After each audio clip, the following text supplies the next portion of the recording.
Alrighty, bow hunters, welcome back to another episode. I'm sitting here online with Mr. Ian Summers. Welcome back for another episode, mate. Yeah, thank you. We're going bow shopping today. I'm excited. Yes, and it's some nice choices out there for 2026. Yeah, so I hit you up at the end of last year and said, hey, mate, I am thinking about buying a new bow for 2026 and would love for you to be a part of it. This is the service that you offer out to the masses. Part of your day-to-day, right, is finding people the right bows and then servicing the bows to get it up 100%, like shooting bullets, doing everything that you need to do. Every time I've come to you, I've had an absolutely blast of an experience because I know that I can walk away with complete confidence in my bow and I can take it and shoot repeatable shots, which is just obviously everything that you want when you're out bow hunting, right? Yeah, of course. And yeah, I think pretty much the best way to go through it is just knuckle out all the different bows that have come to the market for this year.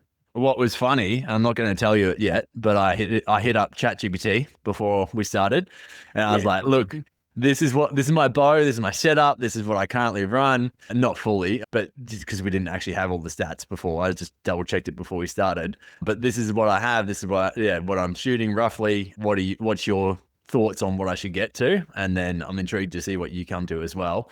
But yeah, right now I'm shooting the Elite 2020 bow, which is a Cure. And I actually don't have any issues with it. I'm just of the mindset that pretty much every 5 years or so, there's a big enough change in the bows. Like year to year, you don't necessarily see that much of a change. Right now, you can pretty much get a bow and not really have to have a bow press unless you're changing the strings.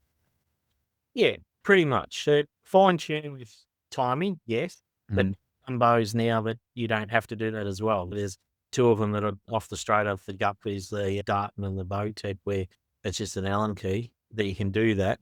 But it's better to have that. But yes, obviously, you still need a bow press to put a peep in. You know. Oh yeah, of course. Yeah. You can do it full red net, which I've done before, where you can do it at full draw and put a peep in, because you got to remember, if it's a 70-pound bow that's static, when you get back, you're in the valley and it's only 7 or 8, 9 pounds. So you can separate the string whilst you're doing it. It's not recommended. No, of course not. Yeah. Just get a bow press. Yeah, definitely. Or find yourself a Summers that you can take in there. Yeah, you want someone that can do it for you. But yes, there is that. Yeah, definitely.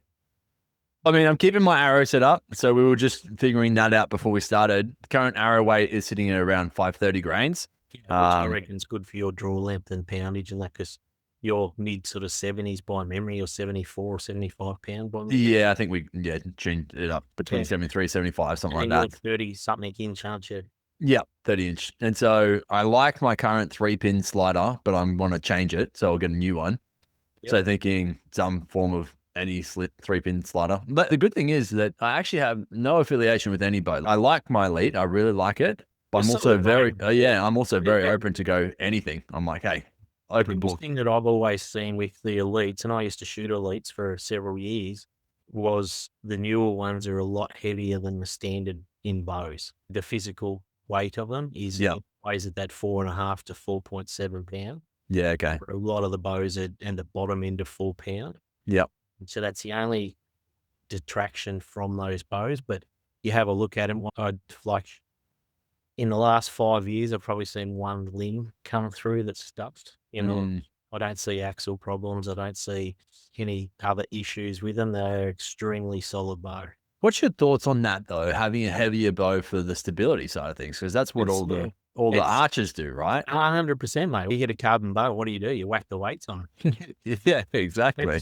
It's and catch-22. Yeah, you can put the weight where you want to on a carbon bow, which is a benefit. But yeah, like I said, the draw cycle on an Elite is always really good. They've got the newer ones have always got the 1/4 inch adjustments with your draw length, which is amazing. Favorable. Yeah, it's awesome. You know what I mean? And you've got the SEC technology, so you can play with that. That technology isn't a massive movement. If you've got more than half an inch tear left or right, you may get that out. But if you do, you might just want to shim it still like you have to with the washer to get it close, and then it's minute. If you've got massive stuff, you got to look at it a bit harder than that. But you also got the cable guard that's adjustable, which makes a big difference too. So all those things make a bow more appealing. Yeah, I definitely noticed a massive difference going from because I had a Bowtech, I had the Carbon Icon was the original bow that I bought. Going from that to the Elite was definitely a jump in weight, but I liked it a lot more, like the heavier, slower positioning that it gave me when I was actually aiming. The things with the like your carbon one is they had quite a big grip, and they're obviously a budget bow, so then obviously everything comes at a cost. Yeah. So they're going to get you into archery like they did with yourself, where you can go, hey, I can be proficient with this bow, but I'll get to a certain stage where I'm going to outshoot this bow because of the features or whatever it is on that bow. That's when you're going to look for what they call a flagship bow, which is you're going to get another one that's going to have a bit more speed, bit more sort of rigidity, design features and all that sort of stuff that you can actually work with to become more accurate, because at the start you wouldn't know what changing a draw length by quarter of an inch will do No. to how you're aiming and how your picture is, because you haven't shot enough arrows. Yeah, definitely. For me, it was probably that it was a light bow when it first started. I picked it up and it felt nice to hold and draw back. I was like, that's a great bow. Yep, 100%. Yeah. All right, let's share the screen. We'll start off and go through. We've pretty much lined up all the different bow brands that we're going to look at across the top, just at all the different brands, and we'll just jump into them. So first up is the Hoyt. This year, for the hunting bows, they've got the RX10 or the AX3, the Alpha AX3. What's the difference? So carbon is just the difference between those two, majorly? Basically that's it. They've all got the XTS, which is their new tuning system. Yep. And so you look at that, what they're stating. I've actually got an Alpha AX3 here to play with. I haven't played with it at all yet. Yep. But I've shot it a couple of times with a client that was 30 inch and was wanting to look at him. So I was set at 30 inch. So I said, he have a shot. And extremely fast. I think he was shooting a 490 grain arrow at 30 inch, and I was doing like 298 or something, which is wow. Yeah, pretty crazy. And too. Straight out of the box was quite as. So the tuning features, they've changed the cam now to the what is it, the number 4 of that. So Hoyt had a couple of issues a couple of years ago where the modules were coming loose, and it was a catastrophic stuff up where they'd shear the screws, I should say. The module would twist off, slam into the limbs, and it wouldn't end well. Yeah, Obviously, they've fixed that issue now with this Gen 4. That's what it's for. And I haven't seen any issues with it since that's been out. How often, I've talked to you a bit about this, just other brands, like mixtures of brands where, for instance, they might have a bad run with the limbs or that with the manufacturer, when they change their designs and change things, is going to have issues, right? There is not one company. You can say Hoyt, Mathews, Bowtech, Darton, all these companies that are pushing the so you got to look at it. This is where I take from Hoyt, right? Hoyt have always been an absolutely solid performing bow as far as you get bugger all limb issues. And when I say the limb issues, we all know that the limbs on the corners of Hoyts will splinter, but it's not a catastrophic stuff up. You can see it, you can cut it off, you can sand it back, and that bow will still be able to shoot until you can get your warranty on that bow, right? But for 9 years, Hoyt were never really performing the best that they could. They stuck on their laurels with the people that they sponsored and all that stuff, and everyone just said good, but they weren't shooting anything. They're always low 30s, 330 feet per second and all that stuff. So you're just like, me. Yeah. What am I gaining? You're gaining a solid platform. You're going to get a bow that's going to last you for ages and all that, but you're not getting something that's pushing the boundaries. Where when they turned away from, and they started using the binary cams, what that was the VTM Pros and all that. That's when I reckon that Hoyt started stepping it up. Their bows started shooting faster. Their technology was coming better, and they're just getting better. Like this new lineup with this new cam, like the RX8s, the RX9s have all been really good bows, shooting super speeds, quiet.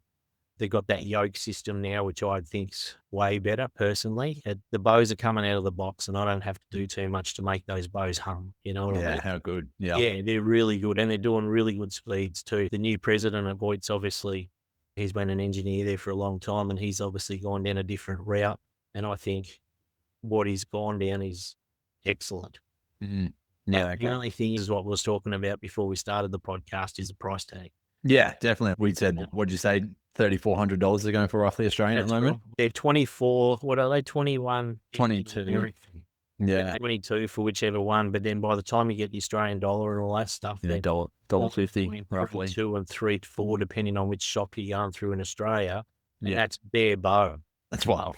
Then you put a good rest on it, then you put a good side on it. There's another $1,000 sort of scenario, and then At least. equipment and all that sort of stuff. And like we said beforehand, you could get a pretty good bow for $4,000 to $4,500. Now it's close to 6. Yeah. Yeah, that's wild. Actually, that was something I wanted to say is I'm going to keep my Quivalizer. I'll probably sell my Cura and just give it to them without a quiver. They can figure that out. Yeah, that's sure. To be honest, I don't know. Thoughts on this? Sorry, with your draw length. So this is where we can look at it. So each individual, that when I ask someone, when they ask me, the first thing I say is draw length and then their stature. So obviously you're a fit fella. You can quite easily pull 75 pound back. You probably pull 80 pound back to your draw length and it'd be not a problem. You know what I mean? Yeah. Obviously when you're in a hunting scenario, you want to be able to pull the bow back when you're sitting on your bum. So it's quite easy, because if you can't, you're overbowed. So even if you got an 80 pounder and back to 75, that's where we'll be looking at with yourself. Yep. You'd want the Ultra, because obviously it's the 33.5, I think it is. By 33.5 axle. Axle, 6 and 3/8. Nearly 7 inch. And that's where I actually had a client today ring me up and ask me about bows and stuff like that. And I explained to him what I try and explain to other people, like the olden day mythology of 7 inch, it needs to be forgiving and all that stuff, is true, but not so true. Does that make sense? So Yeah. if you're 30 inch, which you are, and you got a 7 inch brace height, the arrow's on the string for 23 inches. So I'm 29 inch draw. I shoot a 6 inch brace height. My arrow's on the string for 23 inches. So why is someone saying that a 6 inch brace height is not forgiving? Depends on the applicant. Yeah, definitely. It's the same. This guy was 28 and I said, I'd be looking at the Sicario for a fast bow because that's 5 and a bit inches. And he's really? And I said, yeah, because you haven't got much of a power stroke. So you want to try and increase the power stroke so you can get as much speed, because obviously that's what we're trying to get to, flat shooting and all that sort of stuff. But you wouldn't want to be shooting a Sicario at 30 inch. Do you know what I mean? Yeah, got you. Setup. Yeah. So, yeah, interesting. And so then going like axle to axle. Yep. I actually have no idea what my Cura even is, but like we're essentially looking at 33 to 35 bows for me would be probably better. Yeah. So the reason for that, mate, is your string angle. And when you have a look at it, I think when you always do it is what people look at is 33.5, but that's for the axle. But you have a look at all the modern day bows nowadays, they've got these huge cams that you've still got to 75 mil above string angle. So obviously when you pull the bow back, your limbs are going to bend down and all that, but it's a string angle coming off. So most of these bows are more than what they're actually saying. And that's why I think if you ever look at MFJJ on America, like where he's doing his bow reviews now, where he's doing the reflex, deflex, and the string angle and all, that's what you look for in a bow. It doesn't matter so much the axle as a written thing, because you got to remember the cam's sitting up way above that. It's the string angle that you want at full draw. So if you had a short 30 inch axle to axle bow for your draw length, your peak's going to be a long way away from your eye. Yeah, gotcha.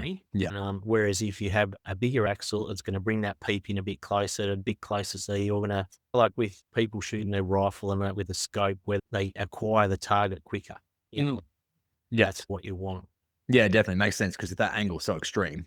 Yeah, 100%. Yeah. And it could only be from one bow, a 30 inch axle to 33. It might only be 15 or 17 mil, 18 mil away. But that's huge. That is, yeah. Acquiring a target with a peak, and also with your nose, because you're going to be changing your anchor to get it up so it's hitting your nose with a smaller axle or axle bow. So therefore, you're going to lose distance because the peak's going to be closer to the arrow. So then you can't shoot as far. Yeah, of course. Yeah, makes sense. I don't know. I'm not super blown away by the RX-10. I don't know. I think in regards to Hoyt, I've always just thought of them as really good marketers. They've always just paid to have the best people on brand, and that's why they've always been so well sought after, I think. I agree 100%, mate, except for the last couple of years where they're actually impressed with Actually improved, yeah. speed and adjustments and all that stuff. You've still got the module system, which I understand with the theory behind it. They changed the modules to suit smaller incrementation with the draw length so they can get the most efficiency out of the kit. That's why Mathews do what they do. So that's always where they're talking, where they go, we change the module so that bow doesn't lose any energy or anything like that at different draw lengths. And then that's where the Hoyt's gone this way, but they're changing it. So I think it's 5 modules by memory with this new cam. So that means essentially I couldn't just have this bow and wind it down to 40 pounds. Sorry, what's the poundage on it at the moment? But I couldn't go from, let's say, 80 pounds down to 60 pounds easily without changing the mods. Is that correct? No, so it's going to, the bows are still at 10-pound increments. Yep. We're at 80 to 70, so it'd be max 80. But if you wanted to sell the bow later on and you say, I've got the draw length module that goes from 29 3/4 to 30 1/4 or something, whatever module is. Yeah. I can't remember off the top of my head, to be honest. I'd probably find it there, but they do the modules in different allocations. You just have to buy that module, and most modules, don't hold me to it, around that $120 nowadays. Yeah, okay. But the bow stays the same. You just buy a module, the same as like with Mathews and all that stuff. You just swapping a module out and that's it. Yeah, okay. Yeah. If we were to finish tonight and you were to say, all right, you definitely have to go with this, right now it doesn't excite me. Yeah. At the same time, if it turns out to be the best bow, then I'll definitely check it out and be more excited by it. Let's step on to the Mathews. So the Arc is their latest one. Yep. So they've changed a lot of the design there with the lift and the lift X. Obviously, we all know what happened with the lift. They had a lot of failures with their limbs. I actually got told by one of the shops that because I haven't seen a phase 4 come through the shop that's done, and like that hasn't been fallen on and what like that.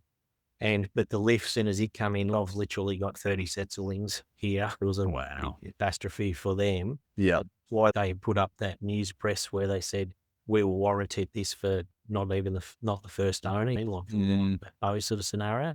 Then what I got told was that Mathews went back to the company that made the limbs off the phase 4 and they bought that business and now they make the limbs in-house. Yeah, got you. That is the Lift X, and I haven't seen a Lift X come through the shop. So I believe they fixed the problem. I haven't seen bugger all on the internet for people complaining about that. Yeah. But I haven't seen it personally through here. So I reckon it's a good thing.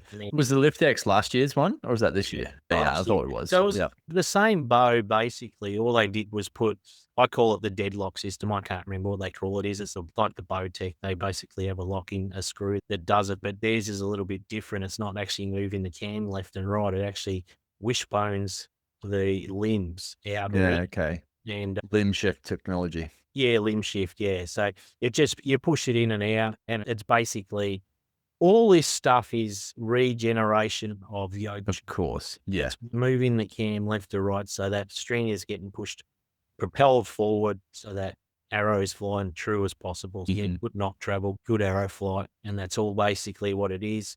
Instead of using the top hat system, this is way easier. And so far, I've been pretty impressed. When I first seen the first one come into the country and I seen it, I looked at it and went, this could be an issue for them if they're doing the chicken bone, like they're separating it at the end. So because all you're doing is your limb pocket stays there, but you're just moving the limb in and out to put the pressure on that cam to get your tune properly. Yeah.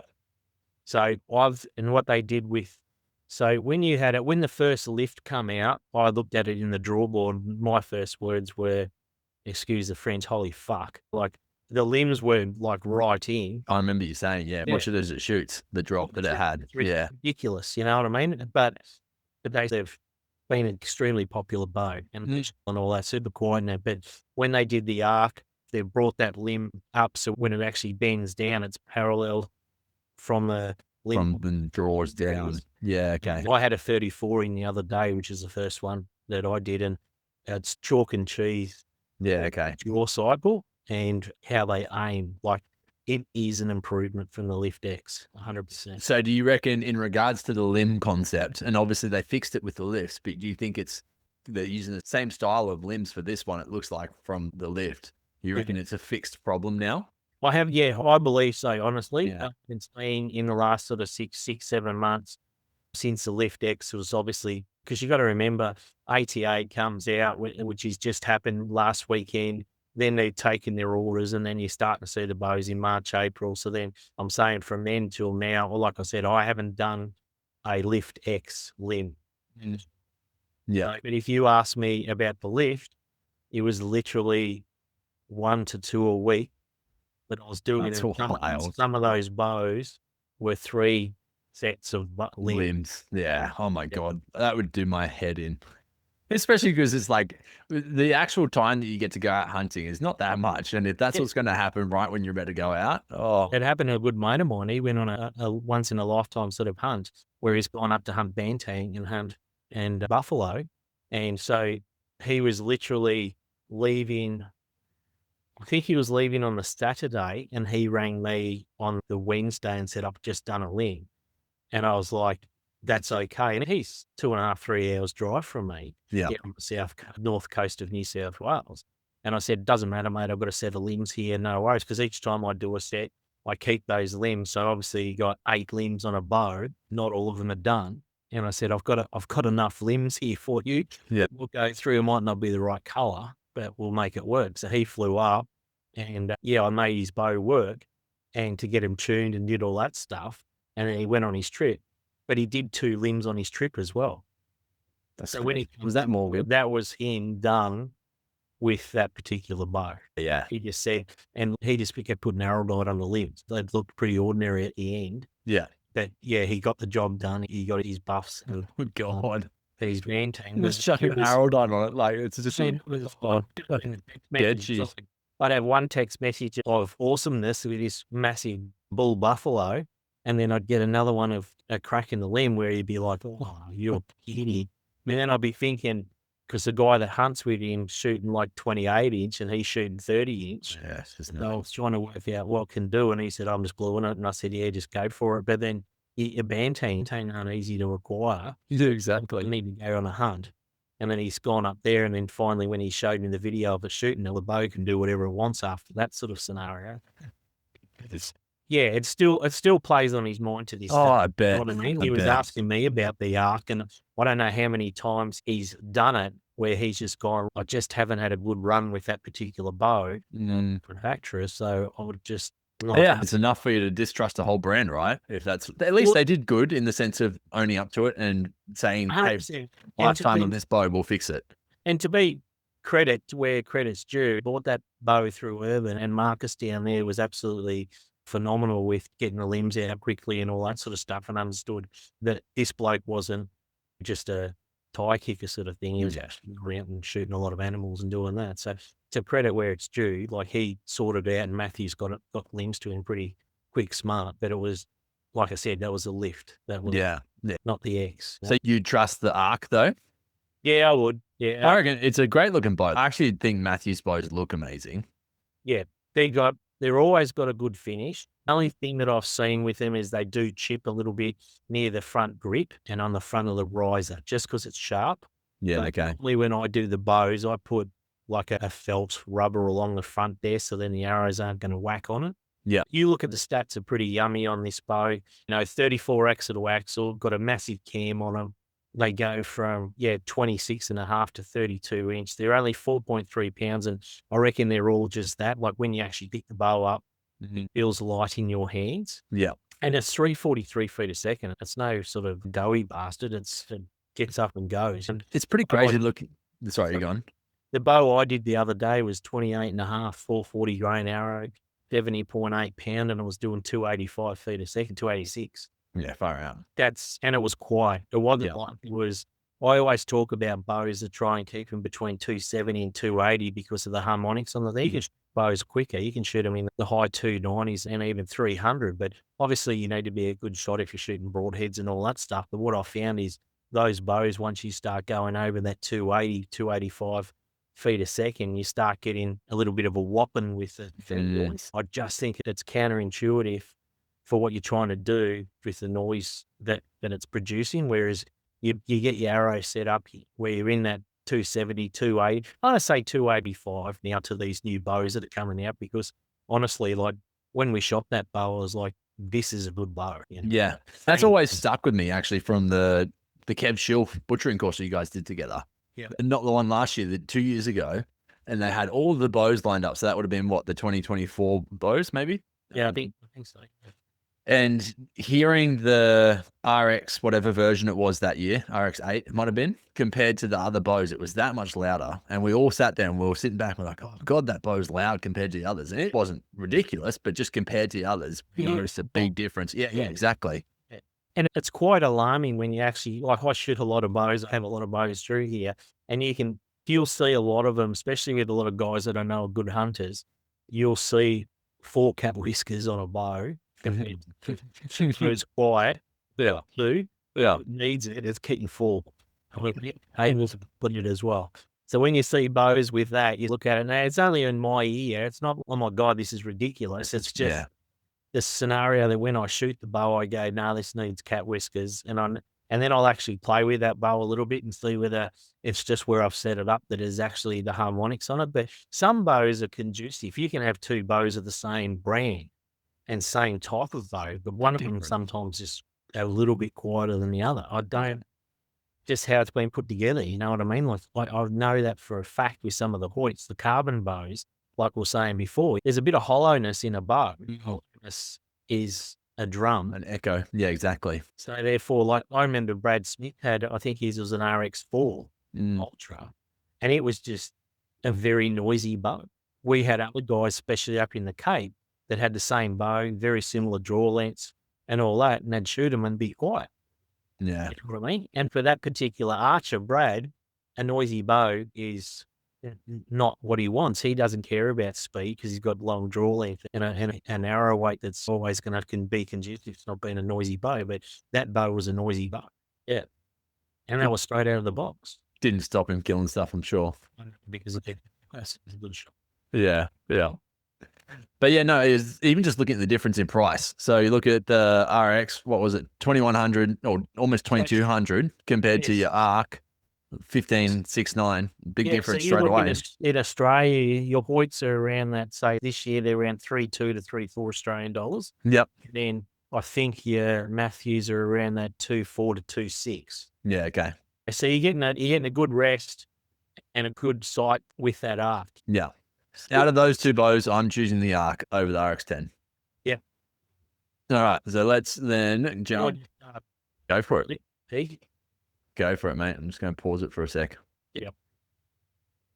All right. So now going to compare or go on to the Bowtech. What's their latest releases this year? So they did the Alliance is the one that they just did at the ATA. And one best new bow did it. I was about to say, look at that. That's probably the ATA saying thank you for releasing the bow there, to be honest. Yeah, got you. There's a bit of a kudos. Like, I think the bow is worthy of it, to be honest. But yeah, a lot of these other companies with the ATA shows a lot of politics and shit going on over there. Yeah, okay.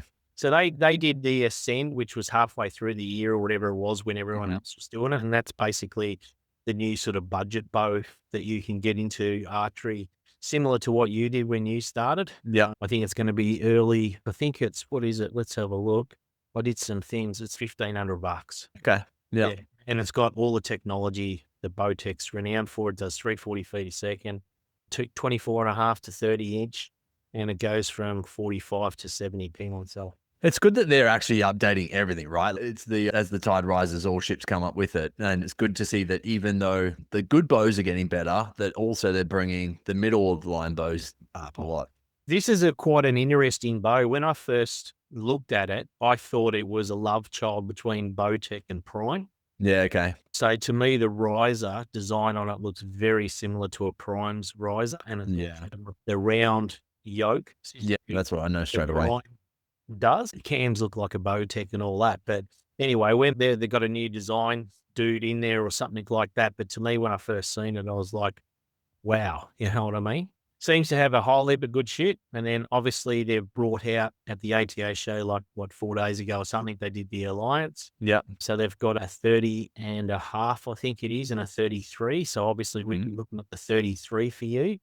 Now, Same thing. This is $1,500 US. Yeah. It's going to be like a probably $2,100 bow in Australia, two or whatever like that.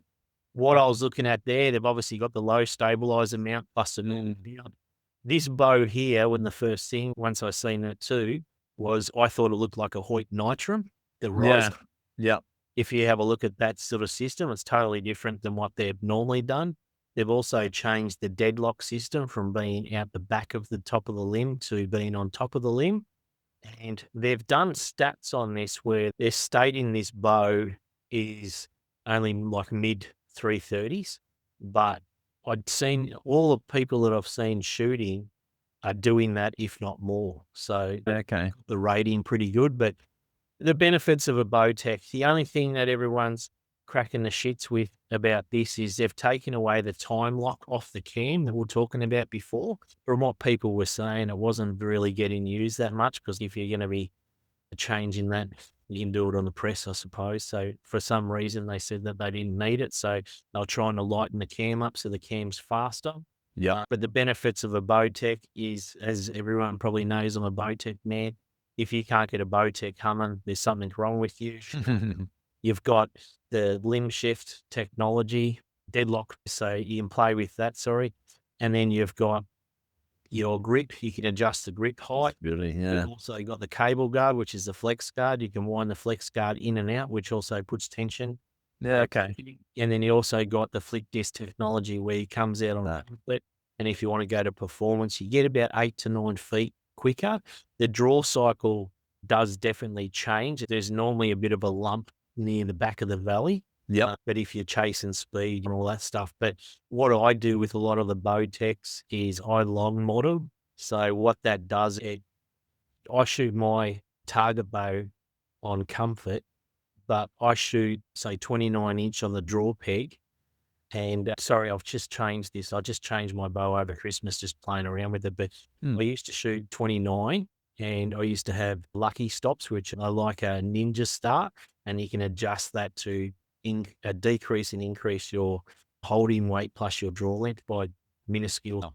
But what I do is I have my lucky stops there at 29 and then I have my module on 29 and a half. And what that does, it reduces the valley going in. So you got your draw force curve that sort of comes up, it goes on a straight and then it drops down, stopping that halfway. So when it's going down, so all it's doing is increasing your holding weight. That's so you've got a bit more tension for you to be able to aim better, right? Yeah, that's basically, I could put more weight onto my bow where I want it to slow my pin movement down and shoot the shot. So instead of having a normal Bowtech, you're at, say, 65 pound that I'm shooting, you're going to be holding about 7 pound. If it's set up normally, where I'm holding about 15.8 at the moment. Yeah. So that allows I can put weight on my stabilizers. We've discussed this with counterweights on a crane and stuff like that. If you got more counterweight, which is more holding weight, you can put more pressure on your stabilizers. So therefore your pin's slowing up and your shot's going to break a lot easier because you got a lot more tension there. And most pros are shooting from 16 to 23, 24 pound. I think Kyle Douglas is at that 24 pound, but you have a look at how much weight he has out the front and all that, because he's a command shooter. He will activate the shot when he sees the picture that he wants to do. Yeah. And then so you look at all those, there's a whole lot, but that's where the Bowtech, you can play with the modules and you can play with that quite easily. Yeah, okay. Does the change in the riser setup, does that like bother you at all? Not bother you, but does it make you go, this is where a fault could come?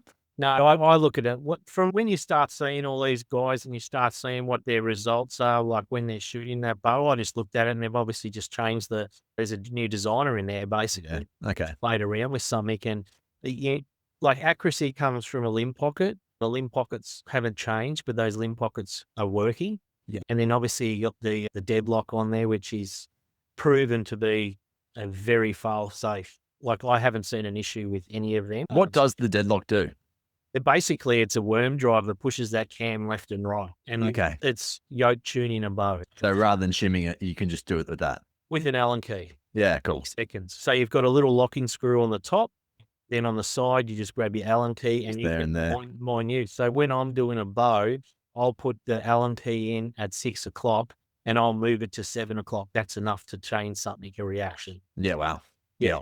And then, so when you get that, so it's basically minute adjusting to make sure that whoever you're holding the bow, your draw length, your arrow, and all that stuff, that you can get a reaction down the other end for broadhead and field tip tuning. It's as simple as I've got my systems where I basically just pull them out. I'll play with the deadlock system straight up before I even do it. I'll eyeball or rest. I won't even worry about measuring or just eyeball it square to the riser and where I want it, depending on your draw length. Once again, it was where I'm going to put your D loop and where the arrow, bottom of the arrow is going to be going through your burger hole, because I've just worked on bows that much that I know where they're going to aim the best. And then you shoot it through, and it's not hard to get a bullet hole first shot out of those things. Yeah, wow. Yeah. So actually, I guess technically speaking, if you had Bowtech rock up and it had a peep in it, you could literally just adjust those shims, like the deadlock system, slightly. If you were shooting off with a field point compared to your broadhead, you'd adjust 100%. that, and you'd point.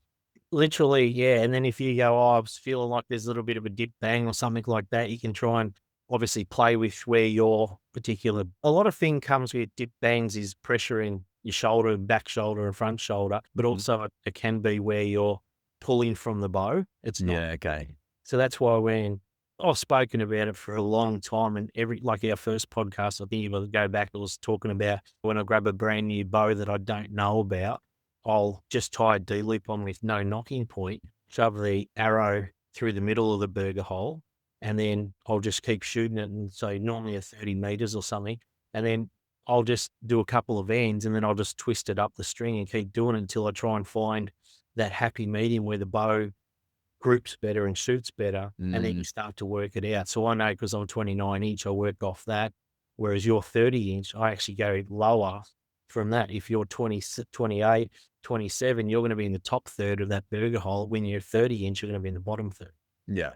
And it's just where, because of the rotational force of that can coming over, because of the, obviously we're talking about, so further, the strings on further and all that stuff, you want to be going down closer towards the grip, because obviously you don't want to be torquing the bow because it's going to accentuate that and all that sort of stuff. Yeah, interesting. Like, to look back over these two bows, if we were to compare the two to knock one off, Arc versus the Alliance, you being a Bowtech man, would the Alliance be your win over that? 100%. And the reason for that is the tunability. So you look at it, you got a 6.5, both of them are 6.5, both of them, the Arc's 34, is 33. So you've got very similar stats. Yeah. 4.2. I think the Arc is 4.25 as well. Yeah. Then 343, 343. Yeah. The tunability to me, because if you want to change your draw length, just say Mathews are getting better with their, ever since they brought the lift out, they've been more accurate with their draw lengths. But normally with the older models of Mathews, you had to buy half an inch under what you thought your draw length was. So you were 30 inch, you'd be buying a 29.5 inch bottom. To 30 inch, because that's what they're giving you. Yeah. But it's so frustrating they can't just do that, though, right?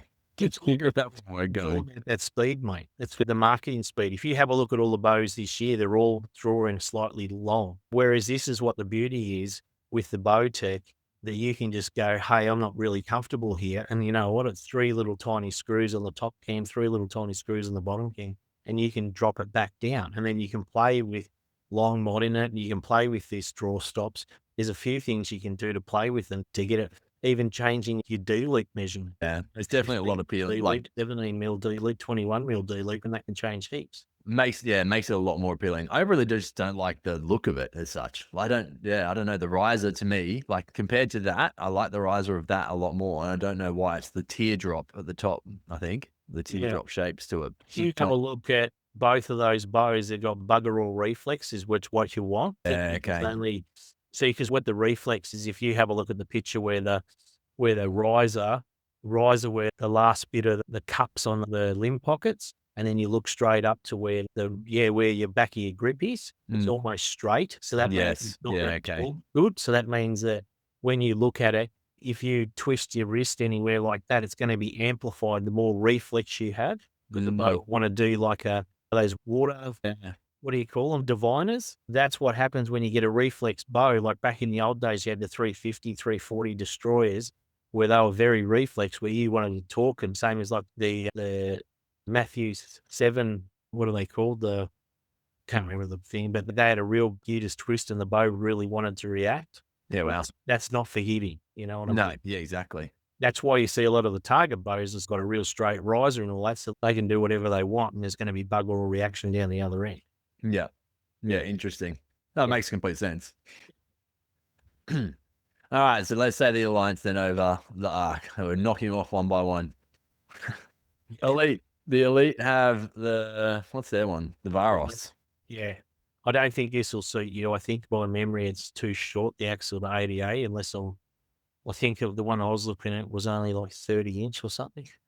32 ATA. Yeah, got you. Going a bit shorter. And also I think it's at the top end of the weight. So you're going to be at that 4.5 pound, I think it is as well. So going back to what we were saying before, though, how I actually enjoyed that when I went up on bow. I don't know what my bow weighs now, so that doesn't help us at all. No. But yeah, having the heavier bow, like I'm not necessarily opposed to that. No. Yeah, but that's it. You don't know until you dealt with it. You're a big, strong bloke. You walk around the scrub and stuff, and it's not like it's a major thing. But if you're going to go somewhere new, you might as well change it right up instead of just going back. But yeah. These guys, in regards to tunability, though, they've done some pretty big things, haven't they? Yeah, they've got the set technology. They've got the 1/4-inch adjustments on the cams, which I think's great. You can adjust the let off, which is great. And now they're doing the what's that? The micro splitters. Yeah, it's the same. It's basically the same as what Darton have done. Yeah, they've just gone around it a little bit. So that's in the string instead? Yeah, it's like the time lock sort of scenario where you can micro tune your. Oh, I see. Yeah, okay. All it is. Yeah, interesting. And then timing mods. Yeah. Yeah. They've got, once again, they're right up there for tunability. You've got the adjustment on the cable guard. You've got the adjustment in your cams. You've got a pretty good modular system with the cam. So you've got a big spectrum for draw length. So the bow is appealing. Yeah. And then also you got your little time, you got your set technology, which is just basically moving your limb rocker from left to right, which is manipulating the cam's orientation, which is yoke tuning once again. And then now they've got their timing adjustment as well. So they've got a lot of good things on them, but let's look at all the specs on it. If you put it up there. Yep. Give me a sec. Here we go. So I think it's 338 and 32 axle to axle goes to 31. Which is good for you. So I don't like people getting the bows if they're 31-inch draw to shoot 31 because the bows weigh full extension. Yeah, take it to its So if you're 30, you've got that 1 inch up your sleeve, which I think is a good thing. But yeah, for me, I wouldn't recommend it because it's 32 into where you are. Yeah, that's so interesting to me that I think I was just trying to check it out. The Alliance, I think they've got the 2 different sizes. Didn't they? They've got the Alliance 33. Yeah. And then I'm pretty sure the Arc, they had 2 different sizes. Yeah, 30 and 34. It seems crazy to me that they would put out only one.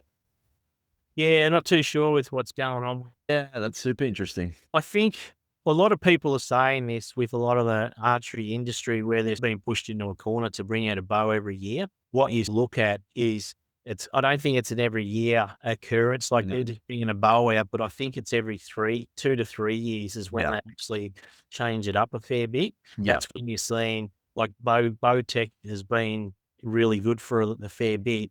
And there's been a few people that have practiced shits because they've taken away one of the tuning features, but they're obviously looking at the bigger picture and going, it wasn't a massive hit anyway. We're trying to lose whatever grams or whatever it is out of that can, so be it. You know what I mean?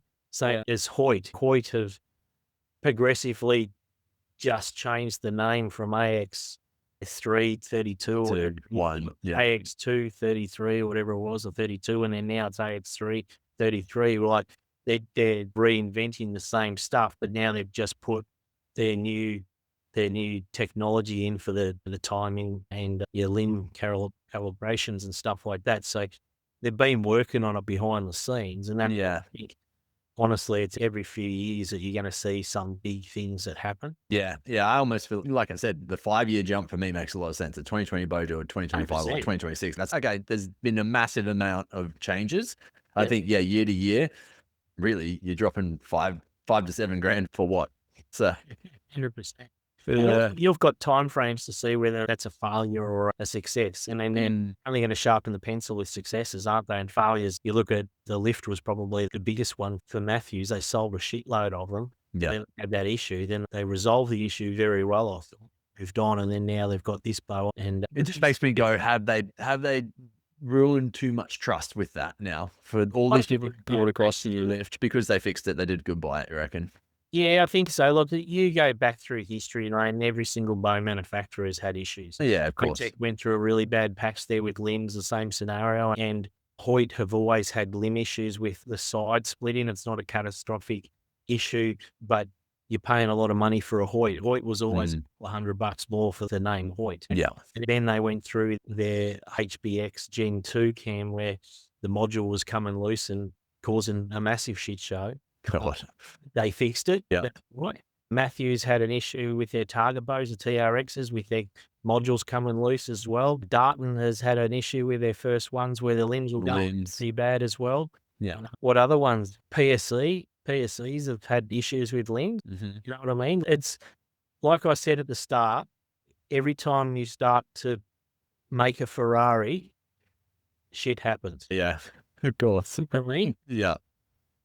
Absolutely. you just got to, it's a catch-22 what you want. Yeah, that's interesting. I was if I was biased to any boat, it was going to be the Elite. And straight away, seeing that it's only got the 32 inch, it just, okay, that's not for me. No, you'll definitely be able to still shoot it, but I don't think with what's the current lineup for 2026, I don't believe that's a bow for you. Yeah. Yeah. All right, Xpedition, what have they got out? The new Light 33. Yeah. And do they have another one? No, that's X-Light. That was the old one. That was last year's model. Yeah. Really good bows. So got the magnesium risers. This one looks like it's still a magnesium riser. Magnite key features. Yeah. They're lighter than 606-1 aluminium, stronger than carbon. Yeah. So the benefit of that is the rigidity in the risers. They're quite a quiet bow too. But obviously, when you get in that type of thing, there is a price tag that goes with that. So looking at that, see, it's only 330 feet per second. Yeah. 33 axle to axle, 6 3/4 draw length, but 3.75 pounds, is super light. Yeah. And they've got it out to 31 inch as well. So all of the ones that I've tuned of these bows have all tuned up very nicely. They've all shot really well as well. Haven't got a bad word to say about them. It's very interesting just reading that Magnite. So 30% lighter than aluminium, stronger than carbon, 20 times more vibration dampening than the commercial grade carbon, 3x more vibration dampening than the 60061 aluminium, trusted and used in the defense and aerospace industries. It'd be interesting to see if not a lot of brands start to go that way. You're looking at it. So there's two other companies now that are doing it. So Bowtech have the Virtue, which we haven't looked at. That was last year's model. It's got the magnesium riser as well. It's by memory, that's 30. I'm going to say it's 33 axle to axle as well. Virtue, there it is there on the right. Yeah. 219. So what's the specs on that? I think it's 340 as well, 343 or something.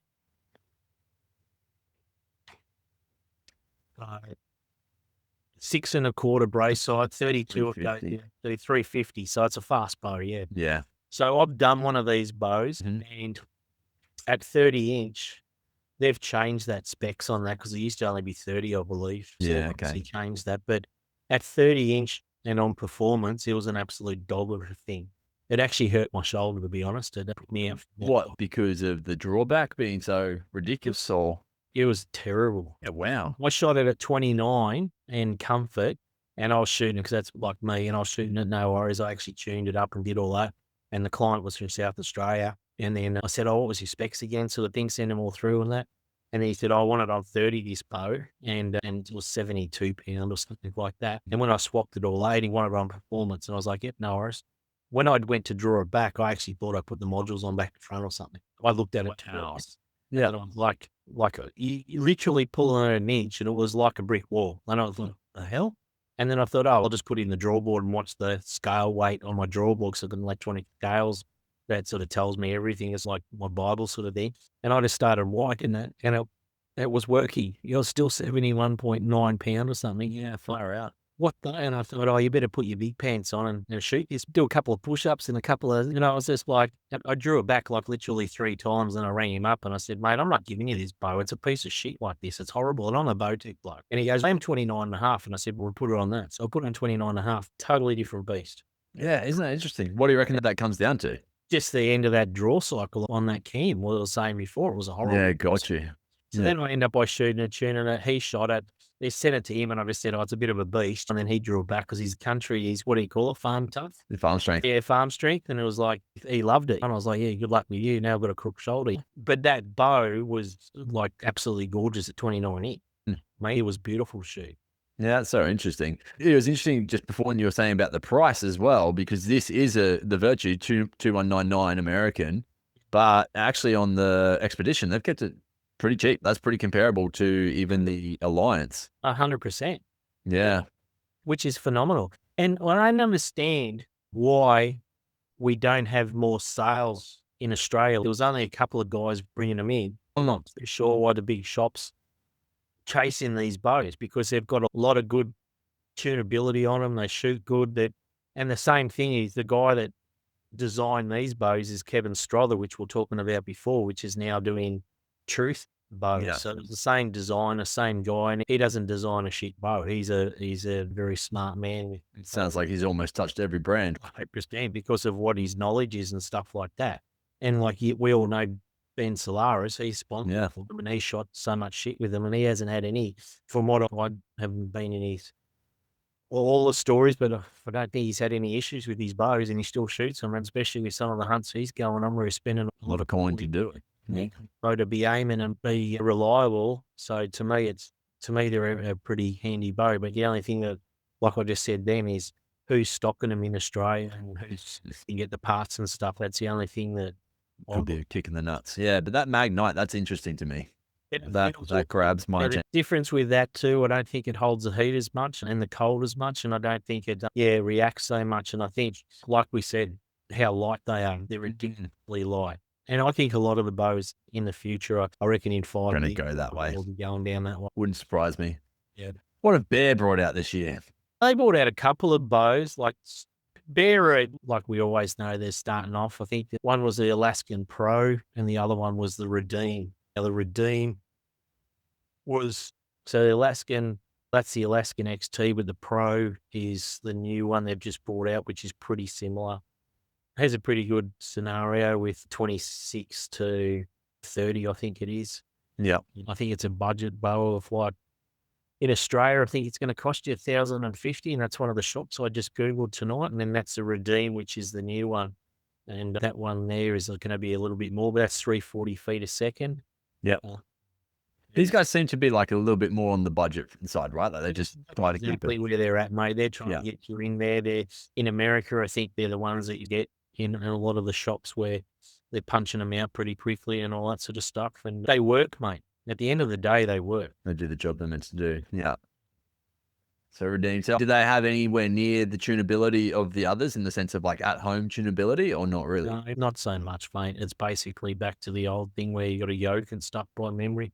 Yeah. They don't have all that stuff. Look, these new ones I think I'd have to look at some of the videos now, but yeah, 'cause the thing is when you're normally getting in Australia, all the sort of shops have a Bear where it's getting, people are walking in and they've got their $1,500 in their back pocket and they want to shoot a bow. Just do something. Yeah, you're gonna get pushed towards a Bear.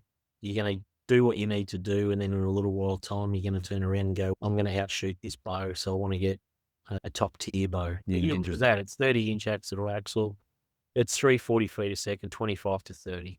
Yeah. And ultimately, it is a binary system. Looking at that, I can't see any other features on there. It's got it's all pretty rotating mod. I can't see any yoke systems on it that's changeable. I don't know whether they've done anything with the limb pockets like the set technology, but I doubt that for that type of price point. Yeah. Yeah, that's off the mark for me then, I would say. The Darton. I was very impressed with the Darton I came and saw at your place. I can't remember which one did you have? One, the Tritech. Tritech, the 33 or 35? 35 was the one I did. Yeah. For your draw length, you could go either or, but the Tritech I did the other day. So Tritech, they're calling that because it's got the 3 different systems with adjustability. Yep. So you've got the limb adjustment, which is very similar to the new Hoyt. Basically, you can screw down one limb to twist the pressure on that limb to adjust your cam lean. Yeah. You've got your yoke tuning, which is your timing. And then now they've got their new adjustable cable guard where you can screw it in and out. So that's where Tritech comes from. You got the 3 different. They come with the bow with 2 modules, which is a smooth and speed. And you can also get another one with a higher holding weight. So I think it's 70% or something like that. You can actually purchase that. Yeah. What I've been super impressed with those bows is their draw cycle. If you actually lay the cams over them, very similar to an SR Core Bowtech cam, like you literally put them next to each other, because a lot of the patents in that are owned by Darton. Yeah, I was going to say, so Darton as a company used to help create a whole heap of different bows, you were telling me. Amazing. I think. What that's basically what they've done. Yeah, so their first model had a few issues with the 35 in Australia. Pretty much they were all doing limbs. Darton put their hand up, same as Mathews, and said, yeah, we've got an issue. We're going to rebuild these. And I haven't heard too much. I've only heard of 133 do a limbing. But that's good that they're fixing it. They've been pretty quick with getting the limbs out. And then this new Tritech that's just come to the country. That's the same thing. There's only a couple of guys that are doing them for their Sherwood Archery and Urban Archery down in Victoria that are bringing them in. I could be wrong if there's someone else there, and I apologise if I don't know. Send me a text and I'll push them towards you. But that's the biggest thing that, I've actually got dealers that can help you with it. That's right. But they are really good because you've got small micro adjustments with the draw length also. You've got the let-off adjustment. Yeah, you got the timing features on the limbs and the timing there, plus you got your cable guard. So to me, it's a great one, especially when you've got for your draw length. So what's the specs at 35? What's the feet per second? Where are we at here? Just go there. So 35 and an 8, 6 3/8. That's good brace height, 4 to 7 pound, and 31 and a half, which is really good. And then you've got 83 to 75%. Then you get the 75% sold separately mods. So that's your class as a quick one. Yeah. And it's 331 to 332. With the speed mod, it's 334 to 335. And with the 75, it's a little bit more. But the other day, what did I do? I tested Morgan's one and it was 31 inch draw. We did it, a 490 grain arrow. And I'm going to say it was 287 or 289. You know what I mean? Okay, so right where you were saying was like the ideal at the moment. Yeah, that's a 490 grain with a 31 inch draw. So it's a light arrow. Yeah. That setup. So if your arrow would be the 520, you're going to be that mid 70s. Yeah. Okay. You know, where it's going to be honey hole for you thing. Super quiet, going to aim good, heaps of adjustability, got a good grip on them. Got the Picatinny mount. They've got the rear mount as well, so you can put your other rest on. Yeah, and the finish on them's always been really good. Haven't seen any issues with the finish on them. Yeah, interesting. Of that, over the really, I haven't stepped away from the Alliance yet, but that and the Xpedition, what would be your pick over those two? That one, the Xpedition, no, the Darton. Yeah, yeah, just because it's got more tunability from. Yeah, no. You've just got those little adjustments on there. To me, if you've got it there to use, it's better than not having it. You know, yeah, definitely. You can Especially if you're stuck in the bush and something happens. It's like 100%. the biggest nightmare of every bow hunter. 100%. Yeah. Yeah. You watch a quick YouTube video or, Allen key. Yeah, exactly. To me, this bow, I don't know if you've seen these, the Revolution bows. Oh, yeah. I got sent that a lot this week. They're back. So there's a photo I got. I'll try and send it to you. Just 2 secs of the photo that I sent. I don't mean to bad talk, but I reckon if you get gay AIDS from a bow, this pick your phone. I'm just gonna. It just, I don't know. The look of it is ridiculous. Look at this and read the caption now so you understand. Look at your phone. Is it just on Instagram? I'll just send it to you. Get a message on your phone. Oh, yeah. Here we go. So George Riles, you've had him on there? Yep. Correct. Comment. Now look at the top. I have many innovation patents. Yeah. In 1970. Say super new. Yeah, got you. all they've done is, this is the biggest thing, right? Because when everyone's starting in there, and I don't know, I'm turning bloody 54 this year, and I've nearly been doing it for, 39 years, archery, and there's a lot of shit that's just getting rejuvenated, and us old bastards has already seen it. Delta V, which was a big bow where you had a look at different cams, and then this cam here, it's like they're saying it's revolution, but you're just regurgitating something that's already been done. What was interesting, I saw a video of a dude shooting it, and he goes, let's just say they're doing something different and it needs a bit of work. That was pretty much all he could say for it. Usually every single one that was shooting it was like the back wall was like, oh, really? Yeah. His cams are huge. Four people shoot it. Yeah. Every single one wasn't going dunk and just sitting there. It was like, yeah, far out. Yeah. Look, they'll work on it. They've obviously just, of course, to go to the ATA show, and I'm sure some people out there, apparently a couple of them blew up. Oh, wow. Yeah, we'll do a little thing on it where the string the cable that goes to the outer limb, where they've got their eyelet there, the eyelet was letting go. Yeah, far out. Obviously, they didn't have enough strands on there. They were trying to get speed. Yeah. If you have less strands, you get more speed, but you also get violent blow-ups. Not the best outcomes. Yeah, let's cross that. You're not getting that one. No, I would never. Just, yeah. Yeah.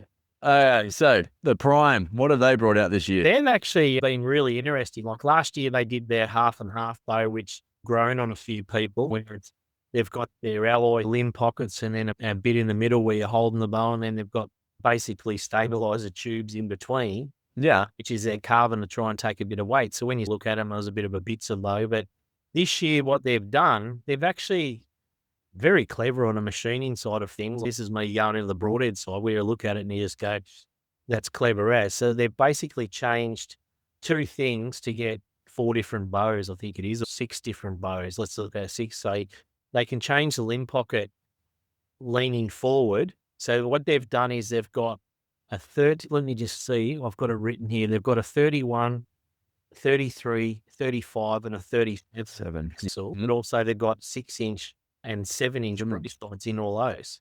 Yeah, interesting. You can change whatever dynamics you want in those bows with how they build it, because all they've done is they've just machined a couple of different riser pockets. Yeah, wow. It changed the carbon in the middle to make the axle to axle difference. So the grip's the same, the limb pocket's going to be the same, and the limbs are going to be the same. They just change the limb pocket and it changes everything else, which is super smart, I reckon. Yeah, it's very interesting. Yeah. I like the look of them. Like in general, they actually look like a nice bow. I've had a couple of them through the shop and they've been actually nice bows. Yeah, they've got a really nice finish on them.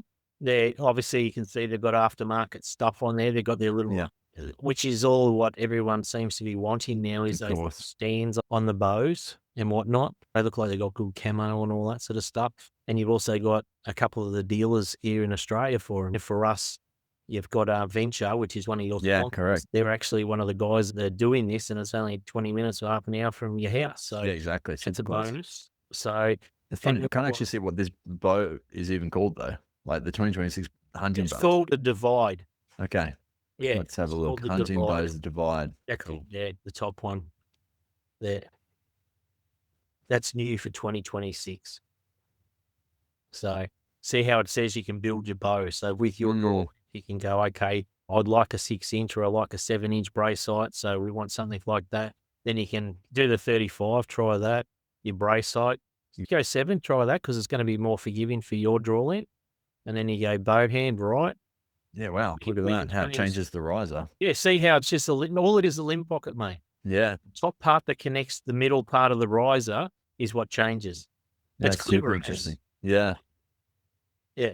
When I was listening about it and doing a bit of research, I was like, yeah, that's super smart.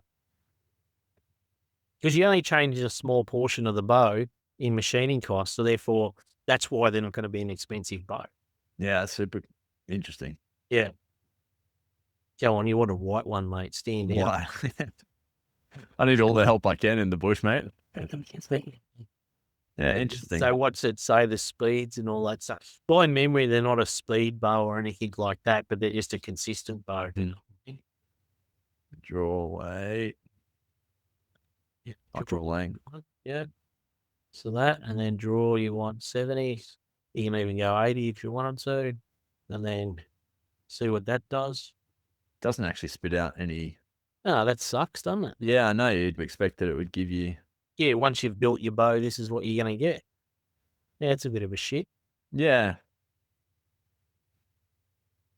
So they've also, so with that bow too, you've also got 2 modules that you can get. You can get a smooth module and a speed module. So that's a good thing. Whether it comes with the bow or you have to order it that way, I can't remember. They But don't have any stats on the bow. Oh, obviously up here they've got it, but so there it is there. It's just saying it can be from 30 to 31, 4 points. So 338 to, so that must be the speed module, and 330 for that. So what's the 33 doing? Go to the next one and check the 33 on what the speed is. So you only get 1 feet difference between the two. So out of those 2 bows, I'd probably go to 35 for you, because I think that peep angle would be better. Yeah, interesting. Yeah. But what's the 6-inch? Yeah, so you're not gaining anything much from the 6-inch, because it's bugger all.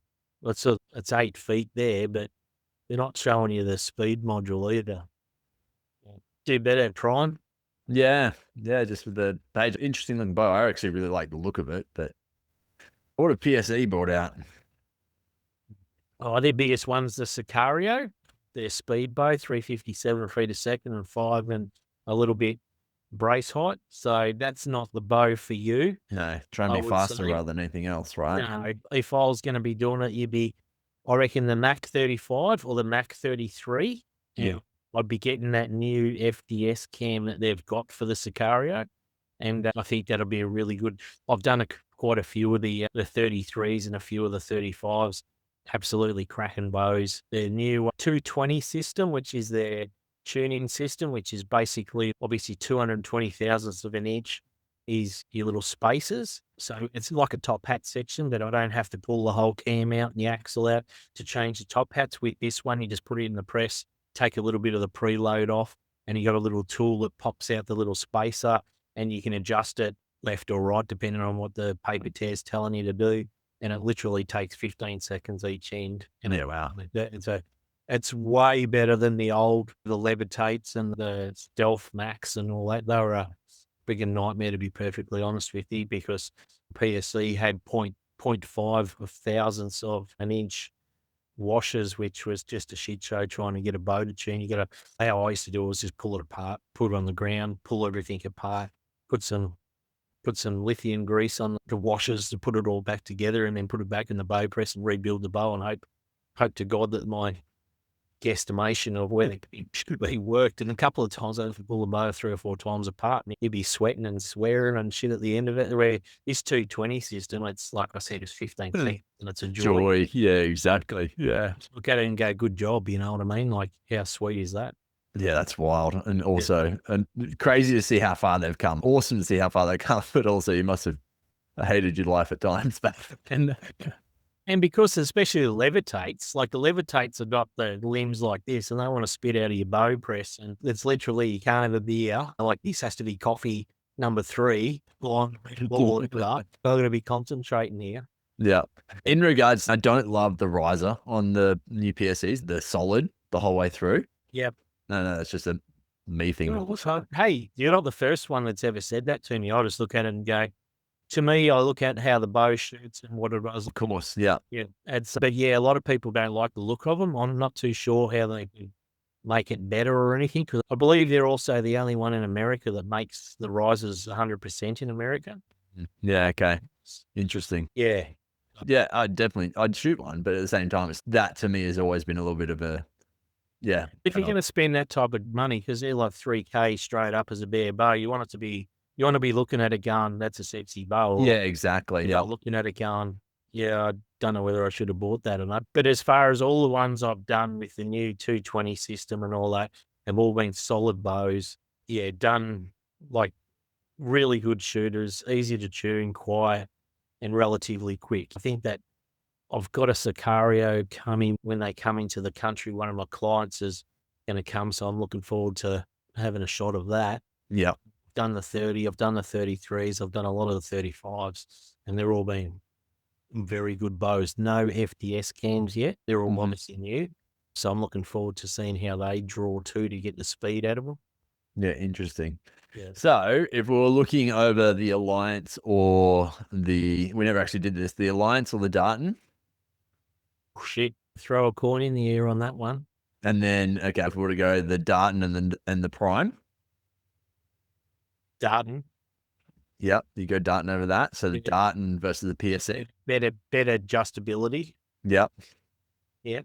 So I suppose too with the Alliance and the Darton, you're looking at Bowtech and that with the price point. I think they're going to come in. They're probably only going to be $50 difference. yeah, exactly. And then the Prime, I don't think Primes are ridiculous, but they don't have the tunability that the other bows are providing. So therefore, the only good thing about them is that you can obviously mix and match, but no speed demons or anything like that, but solid bow. Yeah, then the Mach you don't like the look of, so that gets you asked. Yeah, but if you were to chuck them up, the Darton versus the Mach, would you? Still wins on that. Interesting. And then so I was today years old, and I found out about Truth. Yeah, when you were telling me about before we started, which has the magnesium bow, which is very boys. So once again, this is Kevin Strother. This is he's part owner. There's another guy, I can't remember his name, and Brian Quokka, which is Pigman, if you ever seen him. He's a bit radical sort of a fella, but Americans love it. But he's done this on his own bat. They've gone out and built the Truth bows. It was brought out in 2025 in February or something like that. I've actually got a 35 here in the shop that's up for sale. And my client's done his shoulder so he can't shoot it. So he's actually shooting a left-handed bow now to keep himself sane. But what the bow is extremely impressive as far as the riser is magnesium, the same scenario, because the same designer between Xpedition and this. Magnesium limb pockets, magnesium cams, but also titanium hardware. So the whole bow's got titanium through it. So the one that I have here with a Hamsky rest on, 35-inch axle to axle, 7-inch bracer, weighs 3.1 pound. Yeah, that's wild. Yeah, it makes so much sense. But like we were saying before we even recorded, the titanium hardware makes so much sense for what we do. Not going to rust. It's not going to have any issues out in the bush. Yeah, as hard as it comes, right? So there's little things that I appreciate. So when you're looking at that photo there, right, so you go down a little bit further. So see the cable guard up the top, you go up to where the cable guard is. So the biggest thing with Mathews is they've got what we call the droopy dick cable guard, where it's dropping down on like a 45 degrees from the riser. And the reason for that is they're putting it in the middle of the axle to axle, so the pressure is equalized between the top and the bottom limb, where most cable guards are further up the riser, so therefore the top is getting more pressure on it than what the bottom is. So when you're building bows and all that stuff, normally if you're a right-handed person, the top right limb is the hardest limb. Then the bottom right is the second hardest. Then the top left is the third hardest. The bottom left is the weakest. So because it hasn't got as much stress on it because of the cable guard. But what he's done with this, instead of having it come down on the 45, he's got that big sort of twist where it's gum. So that when you put your Hamsky rests on, which I believe is the best rest on the market, put a lot of them on there with 0 failures, you can adjust that rest up and down because of the way his cable guard is. I think it's a brilliant idea.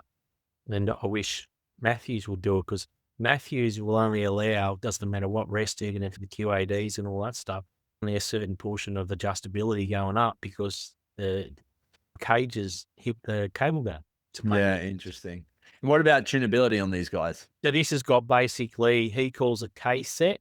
So K-set is adjustability. It's basically a deadlock system. I don't know, a quarter-inch, whatever it is, like hexagon thing. Like when you got your screwdriver and you're putting in the little bits, it's that there. You just shove it in the end of the axle. You can push the cams left and right and adjust it like that. Yeah, it's brilliant. You know what I mean? It works. They're also got, can't remember the adjustments with the cams. I think it looks like he's just doing it on each one there, but I thought there was a couple of degrees there, but I could be wrong. But yeah, so you can have the adjustment in that. But they're a solid bow, brand new company. That's where a lot of people, like a lot of clients, have asked me, and then they said, "What do you think of it?" And I said, "Kevin doesn't make a shit bow." He's started Bowtech. He started Elite. He's been with Xpedition. Now he's doing Truth. He's been around for a hot minute, so he knows what he's got to do. Now he's got the brand new one, which I haven't got any of the stats. I've just seen little snippets from what he's let off showing on his speeds of his new bows, but the more time they do it. So there's a Lucas Clayton from Clayton, what is it, Clayton Western Outdoors. He's down near Mudgee way, I think he is. Yeah. He's the new dealer for him in Australia. Interesting. Yeah, so you've got a dealer here now, which is pretty exciting. When I look at it, it's okay. It looks like the bow. Like that's the type of bow that you want to see. For me, in my eyes, when I see that, I'm like, that's a sexy bow. It is. Yeah. And it fits in your hand really good, mate. It's quiet. It draws good. It aims good. Hey, there's one here for you, mate. Yeah. It's not my 2026 model though, Summers. You know, but Lucas down there, he'd be able to sort you out with that. But I think they're a really good bow. Yeah, I think he's got the draw cycle for me was there's no you pulling it back and going, holy shit, this is hard. It's not. What are your thoughts on 70 being the max poundage though? He's bringing out 80. That was just the first year that you're looking. They haven't changed. They haven't updated it, mate. Yeah, okay. Yeah. I know that he's done the 33 in an 80 pounder and stuff like that. And it doesn't bother me having 70 pound as a max on bows, to be honest, mate. Look, 80 pound and 90 pound, there's people out there, I've said it before, I don't believe that you need to shoot it unless you're a short draw. Yeah. So for what you're going to gain in shooting 80 pound at your draw length, is this means that you can physically throw a heavier arrow out there and all that stuff if you want to, but overall it's just a big dick measuring competition. Yeah. But if you're 28, 27, 26, you shoot an 80 pound bow, it is not the same as me shooting 80 pounds at 29 or 30 inch. They draw different. And I do it all the time. I have heaps of bows that are 80 pound and I go, oh, freaking 80 pound, this sucks. But when you draw them back, it's not that hard. It's just a different draw curve. And if you're a shorter draw person, go your hardest. If you can pull it back, you're going to be able to spit an arrow out a bit quicker and it's going to be beneficial to you. But for the average Joe Blow, do you need it? I don't think so. No. Yeah. All right. I'm going to narrow it down. We've got the 3 bows that I like the best in regards to what we've pretty much narrowed it to, which is your Alliance from Bowtech. Yeah. Your Dartons. Yeah. And your Truth. Yep. Of them, to be honest, pretty much based on looks, to me, it's the Truth. Yep. But then it's a close one between Truth and Darton for me. Yep. So this is the scenario. Okay, you look at it and you go, tunability between the two. You go, the Darton's winning because you've got the Tritech, which is 3 different adjustability on it.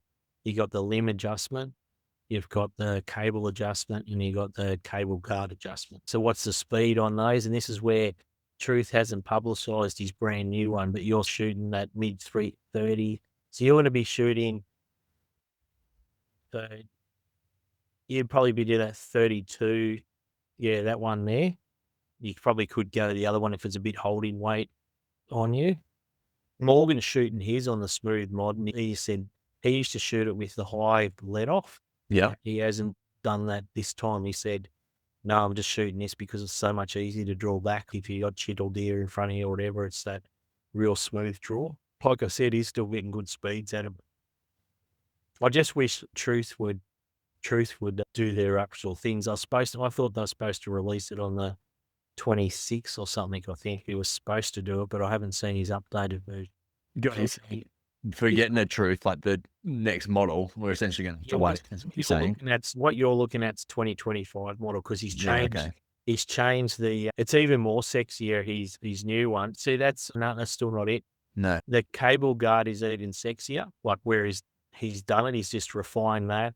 He's refined a whole heap of things, just obviously because he's got more money behind him back and now it's like everything. He's changed a fair few things on it and the speed's better. You know what I mean? Yeah, interesting.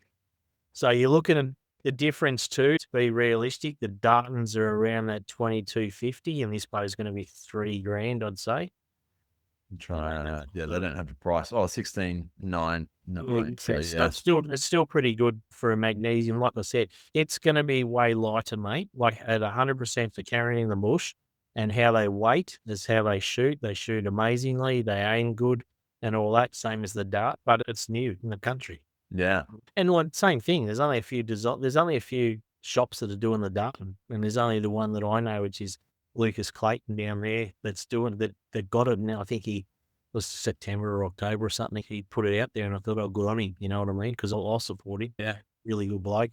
I was fortunate to guide him up there in the Cape, and we got along unreal. And he's just a good bloke. So support those small businesses. Definitely. Yeah. So he gets the Dartons and the Truth in. I know he gets Bowtech in, but I'm not too sure on the Dartons. But I know, but maybe have a chat with him, mate. He probably could. Interesting. Man, that's a hard decision still, though. Try to die it down to one. 100%. And it might be worth just waiting that extra few weeks until until Truth come out with that next edition to be able to say, okay, let's compare the two then. 100%. 100%. Because I think knowing what he's been feeding and filtering out, yeah, it's not going to be a slouch. No, and just the credibility of the guy, the fact he's worked on almost every bow in the world or been a part of every brand. You're like, okay, he's got the ideas. So he's made so many amazing bows. Like he lived in the boat when it first came out, and then he went away from Bowtech, and then he started Elite Archery, and I was lucky enough that I got on as a sponsored shooter when they first come to Australia through Oceanic Archery. And the synergy was the original first bow that came out was called an Energy 35. Yeah. And that later turned into a GT 500 basically, which was my favorite bow that Elite's ever made. They still haven't, in my opinion, made a better bow than the GT 500. It was 35 axle, 7-inch brace height, 343 feet a second. Yeah. Like phenomenal, aimed well, shot well and all that. But he had the original, there was the Synergy, and then they brought out, sorry, not the Synergy, it was called the Energy. It was the first one, which was basically the GT 500 later on. And then they had the Synergy, which had the K8 cam, which his wife's name's Kate. Yeah, okay. And so he had that. And it was a big egg-shaped sort of one, very similar sort of shape to a 340, 350 Destroyer cam. Yeah. And that was one of my favorite bows ever. 33 axle, 7-inch brace height, and 340 feet a second. I killed a lot of shit with that bow. It was just a cracking bow. And then he brought out the GTO, which I didn't agree with. It was a 32 axle.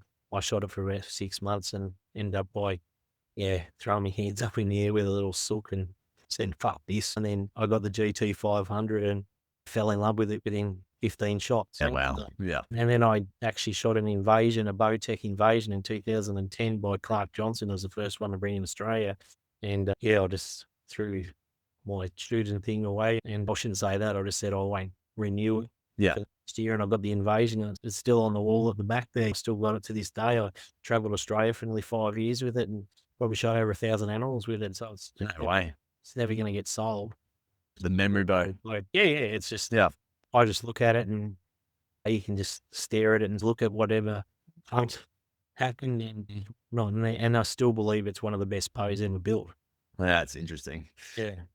So would you go to 35 if you were to do it? Well, I think honestly for yourself, I think you're going to enjoy it. I think you're going to get accuracy out of it. I think your draw length, you will acquire the target better. Yeah. You will like life a bit better. Okay. Interesting. Yeah.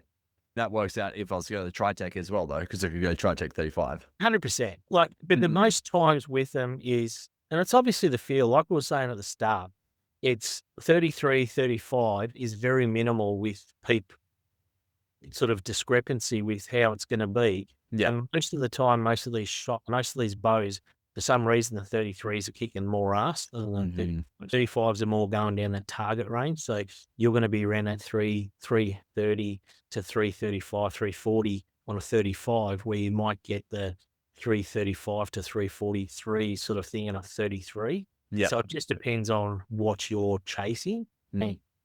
Honestly, like, the longer you draw, the better it is. If you've got a bigger axle, it's going to be of course.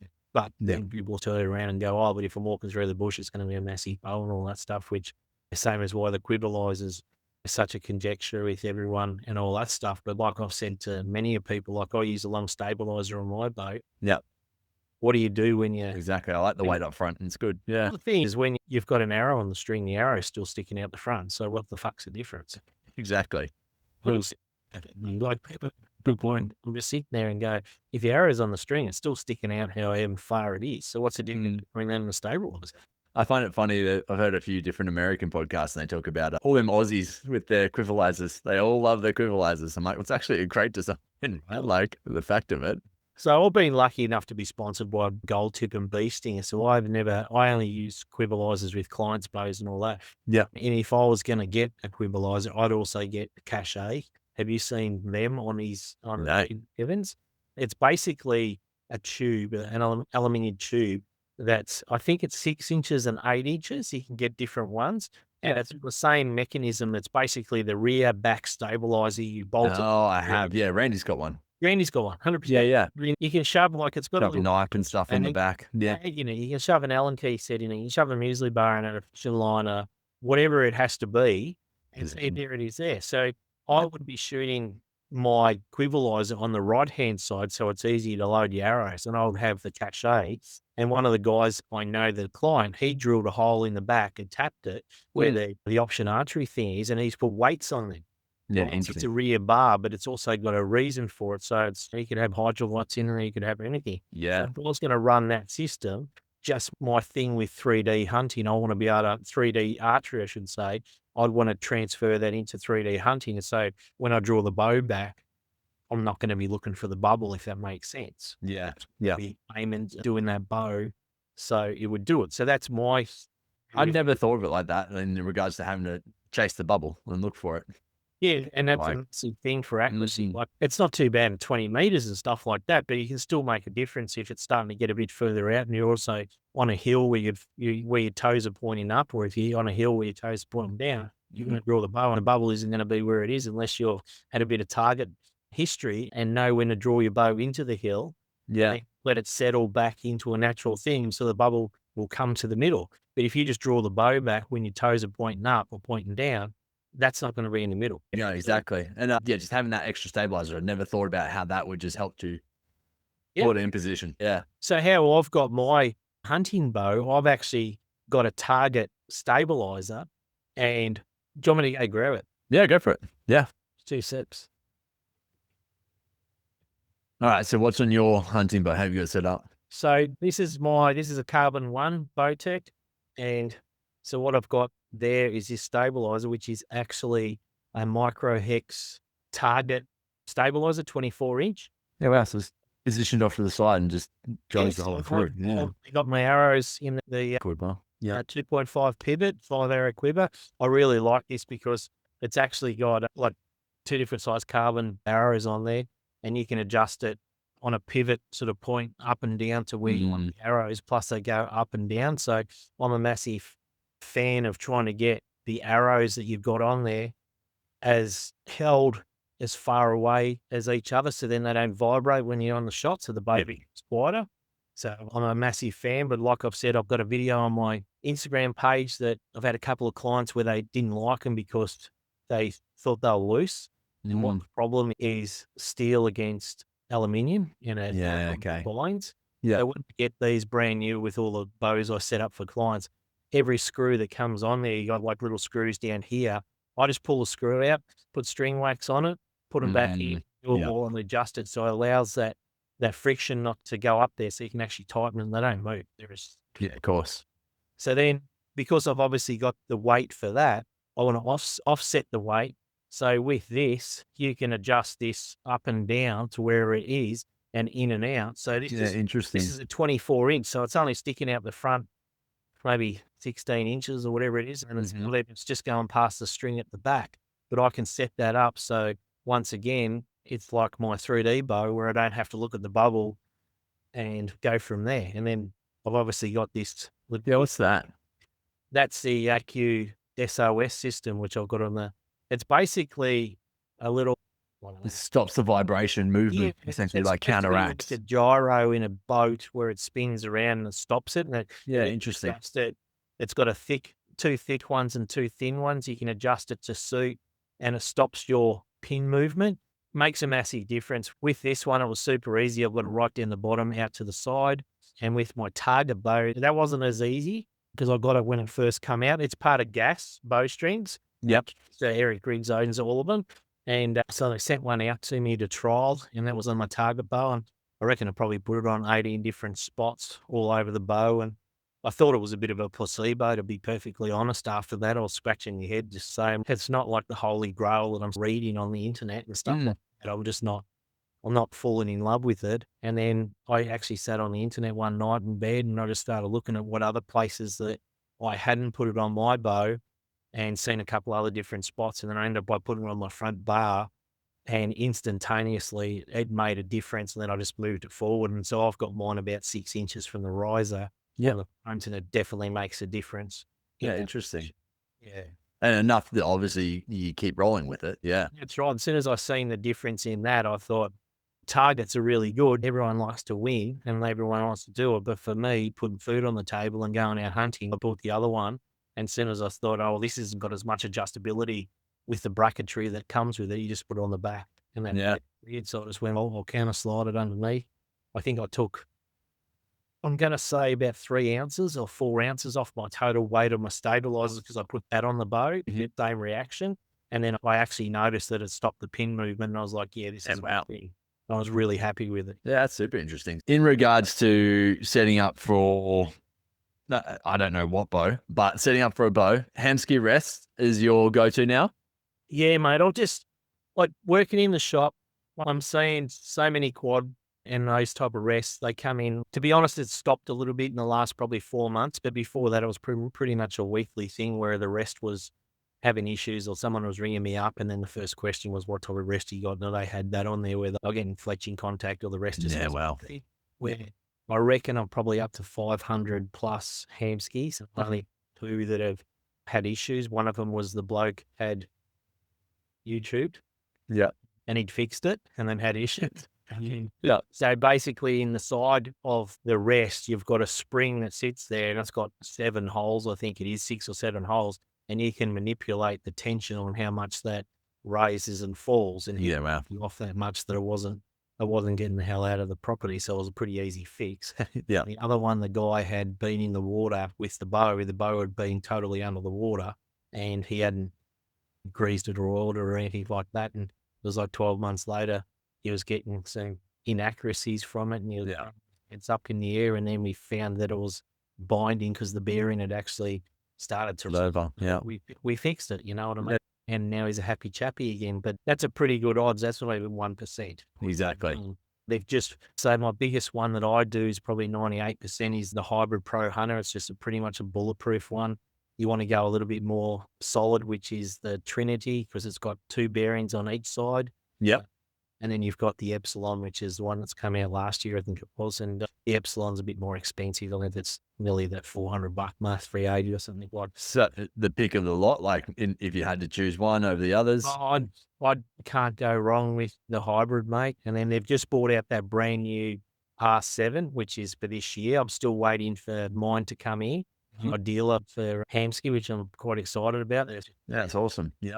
And so I'm just waiting for mine to turn up. And they, from all accounts of what I've read from literature that they've sent me, plus all the reviews in America, they look like they'll give you a stiffy. So you'd go the Hybrid over the R7 for a regular bow? I can't say that until I play with it. Because I look at it from what the reviews are and how they've integrated ease of adjustability. It is for me doing what I do every day is big difference. Like you have a look at the first Epsilon that come out, and it was a good rest, but it was a pain in the ass to adjust your elevation. You had to basically have a longer than normal Allen key to bring it in from the inside of the riser to adjust the 2 little screws to allow you to change your elevation, which was a shit show.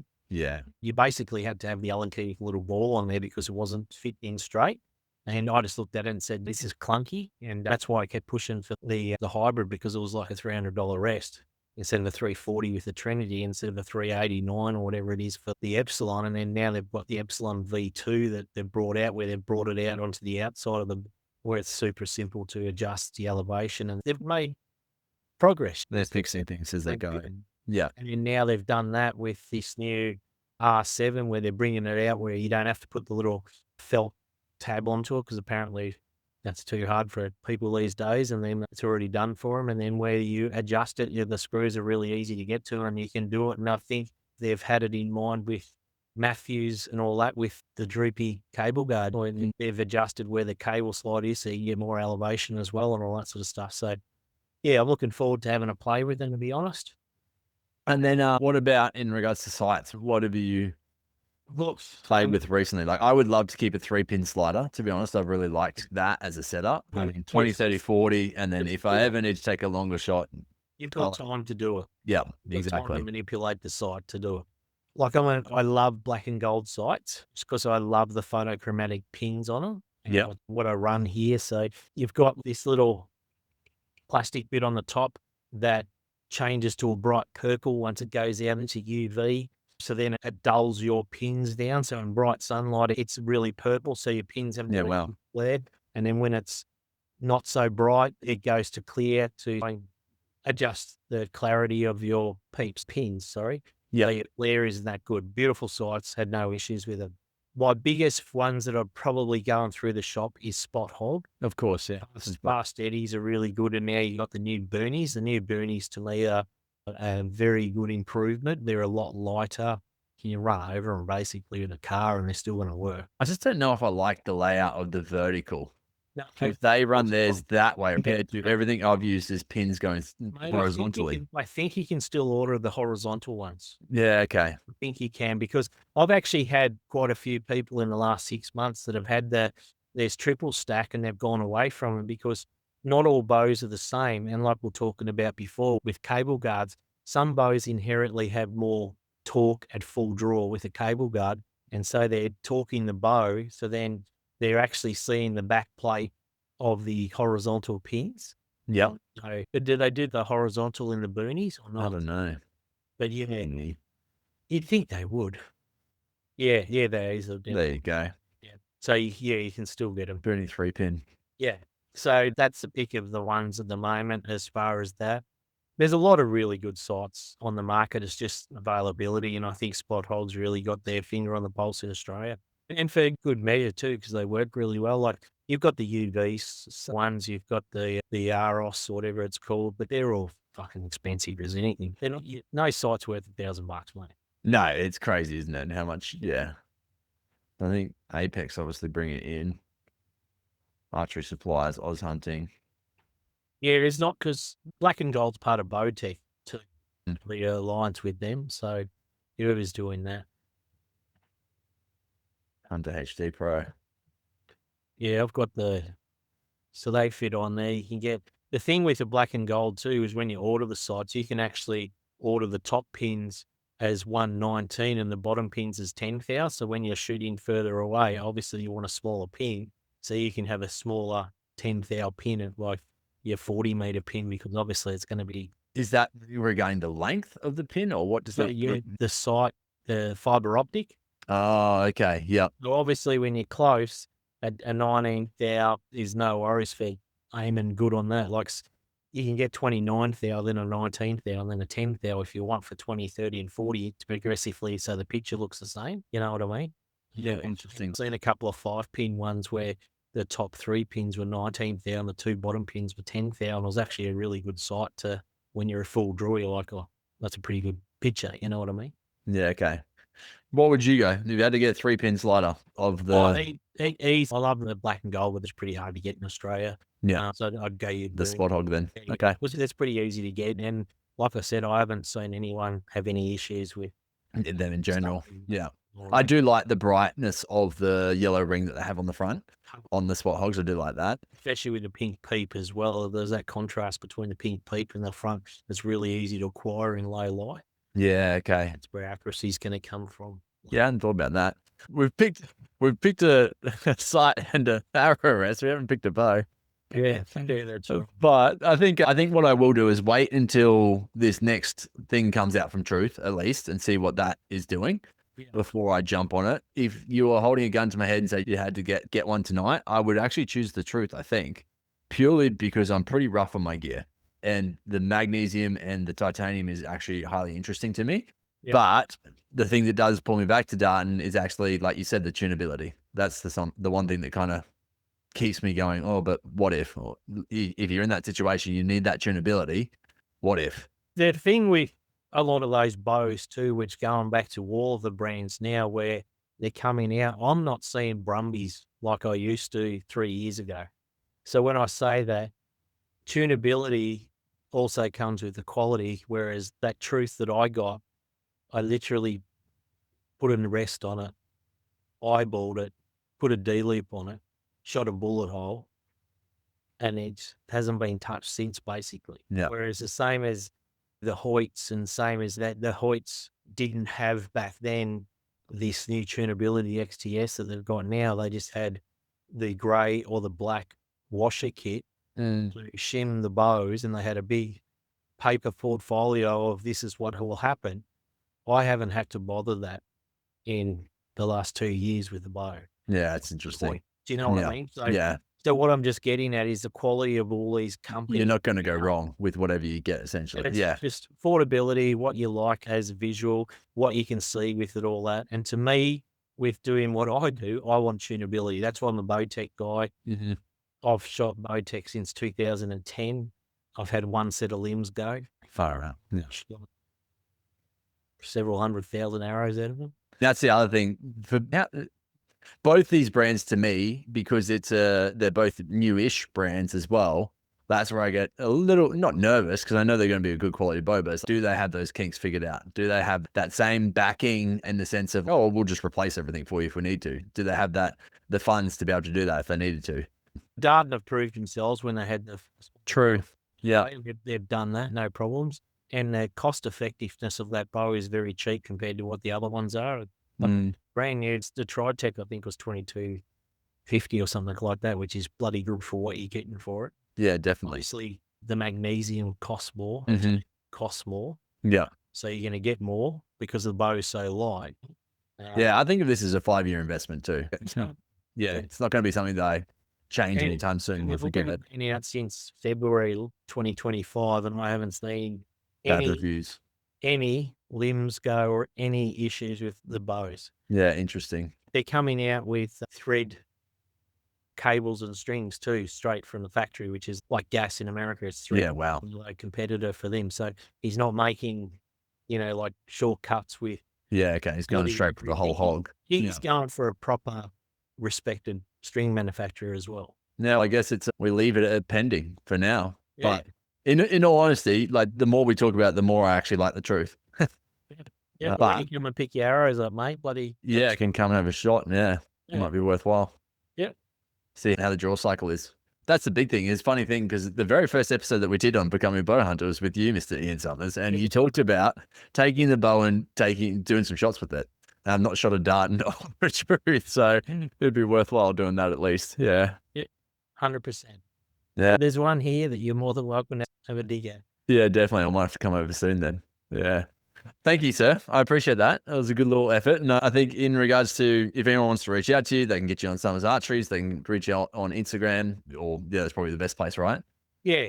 But and on obviously the website, the Summers Archery, it'll come up pretty quick now. And if you want to buy gas bow strings and do that stuff, we can go from there. Obviously, we're doing this on I don't even know what the date is today, mate. What is it? The 12th of June. 12th. It might be a huge thing I'm not too sure when you'll get this out, but for all the people out there, the rut starts at about March, finishes about April.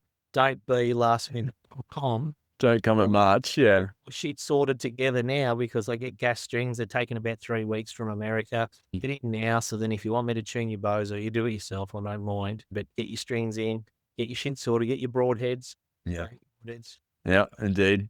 And go from there because don't leave it till the last minute because like the Thursday afternoon before a trip that you've known about for 12 months, not much people. No, exactly. All right. But yeah, I can highly recommend the gas strings. They've been great for me. How often do you change your strings? Every year? Yeah, I change. So my target bow, I pretty much do like once a year. Yep. The start of the season. And I do that because I'm probably shooting 7,000, 8,000 arrows for a season for doing that. But my hunting bow, I'll do twice a year. So I've got a new set coming now. So I'll do that now and then I'll get it ready for the rut. And then after the rut, obviously being bashed around in the scrub and all that, they'll be a bit frayed and where it's in the backpack or whatever it is like that. And then I'll change them again for when I go up to the Cape Yeah. Okay. You have a brand new set, and when I get back from the Cape, obviously same scenario, the bull and being frayed with the heat and whatnot like that, then I'll do it again for the rut. So Yeah. Got these. It's purely because of the wear and tear, essentially, of it. Yeah. 100%. If you're rough on the gear, like that's a very important tool that you're using to make success. And this is where shake your head with some of the guys who want the latest, greatest, or whatever like that. But the fundamentals is a really good string, because let's face it, peep rotating, or you've got to move your hand because the peep's on a 45-degree static, and then you've got to do another movement before you pull the bow back, is pretty shit. Yeah. You Definitely. know what I mean? That is not required if you have a good quality string. And the same as a sharp broadhead and all that sort of stuff. Is binoculars are probably the most underrated product That we have. Yeah. We see it all the time up there. Like, all of us guides have quality binoculars, and we've all actually got rangefinders in now to help the clients. But it's a huge investment. And when you're guiding or out hunting, it doesn't matter whether you're a guide or not, but when you're out hunting, that critter you're pulling out of your pouch more than any other thing that you're using for a day. 100%. The amount that you spend glassing is ridiculous, So right? you look at it and you think, like, people's mindsets and some things are in the wrong way, you know what I mean? To me, a bowstring is very important. Obviously, I'm doing it as a business and all that stuff. But no, to play to that point, like, I've never had to adjust my peep since I've been getting the gas strings. Never, ever. This is the thing, you look at it, and at the end of the day, what gas strings are bringing to the market is look how many professional archers that are at the top of their game that are shooting gas bowstrings down, and they're making their living from it. Do you think that they would have a string that They're would going to jeopardize themselves? Yeah. Yeah, or the peep would be rotating in the heat of the battle? Like, it's all good having other string manufacturers, and I've tried to promote as many in Australia that I do. There's really good string manufacturers that do it in Australia, but at the end of the day, I've had issues with every single one of them where people elongate, where it'll just turn after 100 shots, and then you fix it and you fix it and you fix it, and had clients come back, and it's just, I'm not bagging them. No, this is what happens. Yeah. Yeah. But there is good string manufacturers. I'm not bagging them, so don't send fucking emails. No, it's just, I've chosen with that. They back their product. They got 12-month warranty with their product for string separation and elongation, so there's no issues. And how many strings I do a year and how many warranties I do is not even a 1%. yeah. So to me, that makes my business a good business to be pushing that product. No, and I think that the big thing that's been it's been congruent throughout the whole podcast is the fact that we've talked about what's been wrong and what's been right, and who's done well and who's done better to fix the issues that they've had and stuff. And I think it's just, it is, at the end of the day, it's a bit of, that's what business and is the game of business, right? Is putting out the best product that you possibly can. 100%. And it, like, going back to earlier, like, we've had some monumental failures over the years and all that sort of stuff, but we're not the company and the guys behind the company that says it's you, the consumer's problem. Exactly. Okay, if you've killed an animal or killed a goat at 15 meters and it's gone through really quickly and then hit a granite boulder and blown the arrow into 4 pieces and the broadhead's broken at the tip, and then you turn around and say to us, I'm a bit unhappy with that. We're just like, okay, it flew through, it cut the animal, it went 6 paces and then fell over dead. Yeah. It's done its job. Yeah, we want you to shoot more. That's 100% what our ultimate goal is, but we don't advertise that they're fucking jackhammers. Exactly. Yeah. There is like, as I've said to many of people, and I haven't had anyone come back and, hey, I'll give them a free packet of broadheads. No problems. I'm sure the boys will as well. But we're in a product that is never to be seen again, as far as we're going to be 100 grains, 125, 150, 175, 200, 225 in our field of what our broadheads are currently. We've got millions and millions of applications for that broadhead. How can it not fail in some application? Exactly. Yeah. Every scenario is going to be very different. Yeah. Arrows, the different arrow components. You've got animals with the bones. You've got front quartering on tree stands, whatever. You know what I mean? We're pretty lucky that ours is less than 3% with the sales that we do in a year. And like we said, we're a very good company, and we're an Aussie bunch of blokes that product that if you're unhappy with it, we'll have a conversation with you. If we believe that it is true and just, we'll replace it. Yeah. You can turn around and say, shove it up your ass. No, exactly. I think what's funny is, for me, And it's been a progression of the whole buy once, cry once. I've never done that. I've always bought multiple times of multiple things, and I did it the wrong way essentially from start because I couldn't afford to go straight to the top line stuff. And so for me, it ended up buying all of these different things. And eventually it got to the stages of going, what is the thing that's not going to falter for me in the bush? And it's like being the upgrade. So then for me, it was going, like, I moved away from Kyogre. I went and tested a whole heap of different brands, and I came back to Kyogre. So like, no, that was by far the best results that I was getting repeatability wise. In regards to the strings, I went through 3 different Aussie brands, and then I went to you and you said, no, go gas strings. They're the ones to go with. And I haven't had the issues with it. It's like those are the little 1% that you get that really just make, for me, I'm very lazy with my gear. I don't care for it very much, which is probably not a good thing to say, but I'm rough on it. I go out hunting, I chuck them. Yeah, I chuck it in the bag. I get home and life happens. Like I get home and my kids are at the door as soon as I get there. There's no, I'll have a quick 10-minute rest before I get into life when you get home. And then there's business and everything else that's always happening. So for me, it's okay, whatever it needs to take to be able to grab it and go out and hunt again, grab it and go out and hunt again, grab it and go out and hunt again. That's what I want, is that repeatability. And that comes from those little 1%s that you're just talking about. 100%, mate. And that's what our whole persona is with Kyogre and Summers Archery. Like I'm always trying to strive with myself tuning bows better and seeing the new products. And like this new product that Gas has brought out, the System X, it is a phenomenal set of strings. They don't do it for all bows. They're only doing it for most of the modern ones. They're obviously building more portfolio as they get bows to do. But it's a brand new system that they brought out in 25, and it's just been phenomenal for the end user, and I've been super stoked with that. And the same as our broadheads. Yeah. When we see something that has been a little issue with some people that on other podcasts and gut full of rum and bad manners, they talk about stuff and go from there. And we always look at it. I'd hate to think how many times I've redesigned. I reckon it's up to 5. Redesigned the bleeder system on how it isolates at the back. Yeah. And we aren't getting problems with it. Same as where we used to have issues with the pilot cut breaking where the taper was. I've changed the taper. We haven't got issues with that. I've changed the taper where it comes from 5 mil down to the 4 mil thread, UNC 32. Change the taper. We're not seeing the problems with that. Yeah. Right? And that's the difference, because we're not the ones that turn around and go, oh yeah, we would have liked that information to be given to us, via publicly phone call or not bad manners and rum and fucking whatever. But those particular people, they seem to do it with whoever's Johnny on the spot, and whoever's giving them shit at that time is the best. And then when they're not getting that shit anymore, they're all, let's move on to the next person and bag that one. They got bad manners, but that's their problem, not ours. No, exactly. And I think it speaks volumes for the fact that you've actually gone and done the changes that need to happen, right? And it only favors you guys to do that. We're always looking for doing stuff. At the moment, we're actually testing with our broadheads. We've got some at the moment with putting Loctite on the thread, because we always talk about it in our packaging, which we're all men mostly. And I'm sorry if I'm offending any women, because it's you guys actually read instructions, but there's actually instructions in all those. Put string wax on. Don't know if I've ever seen them actually.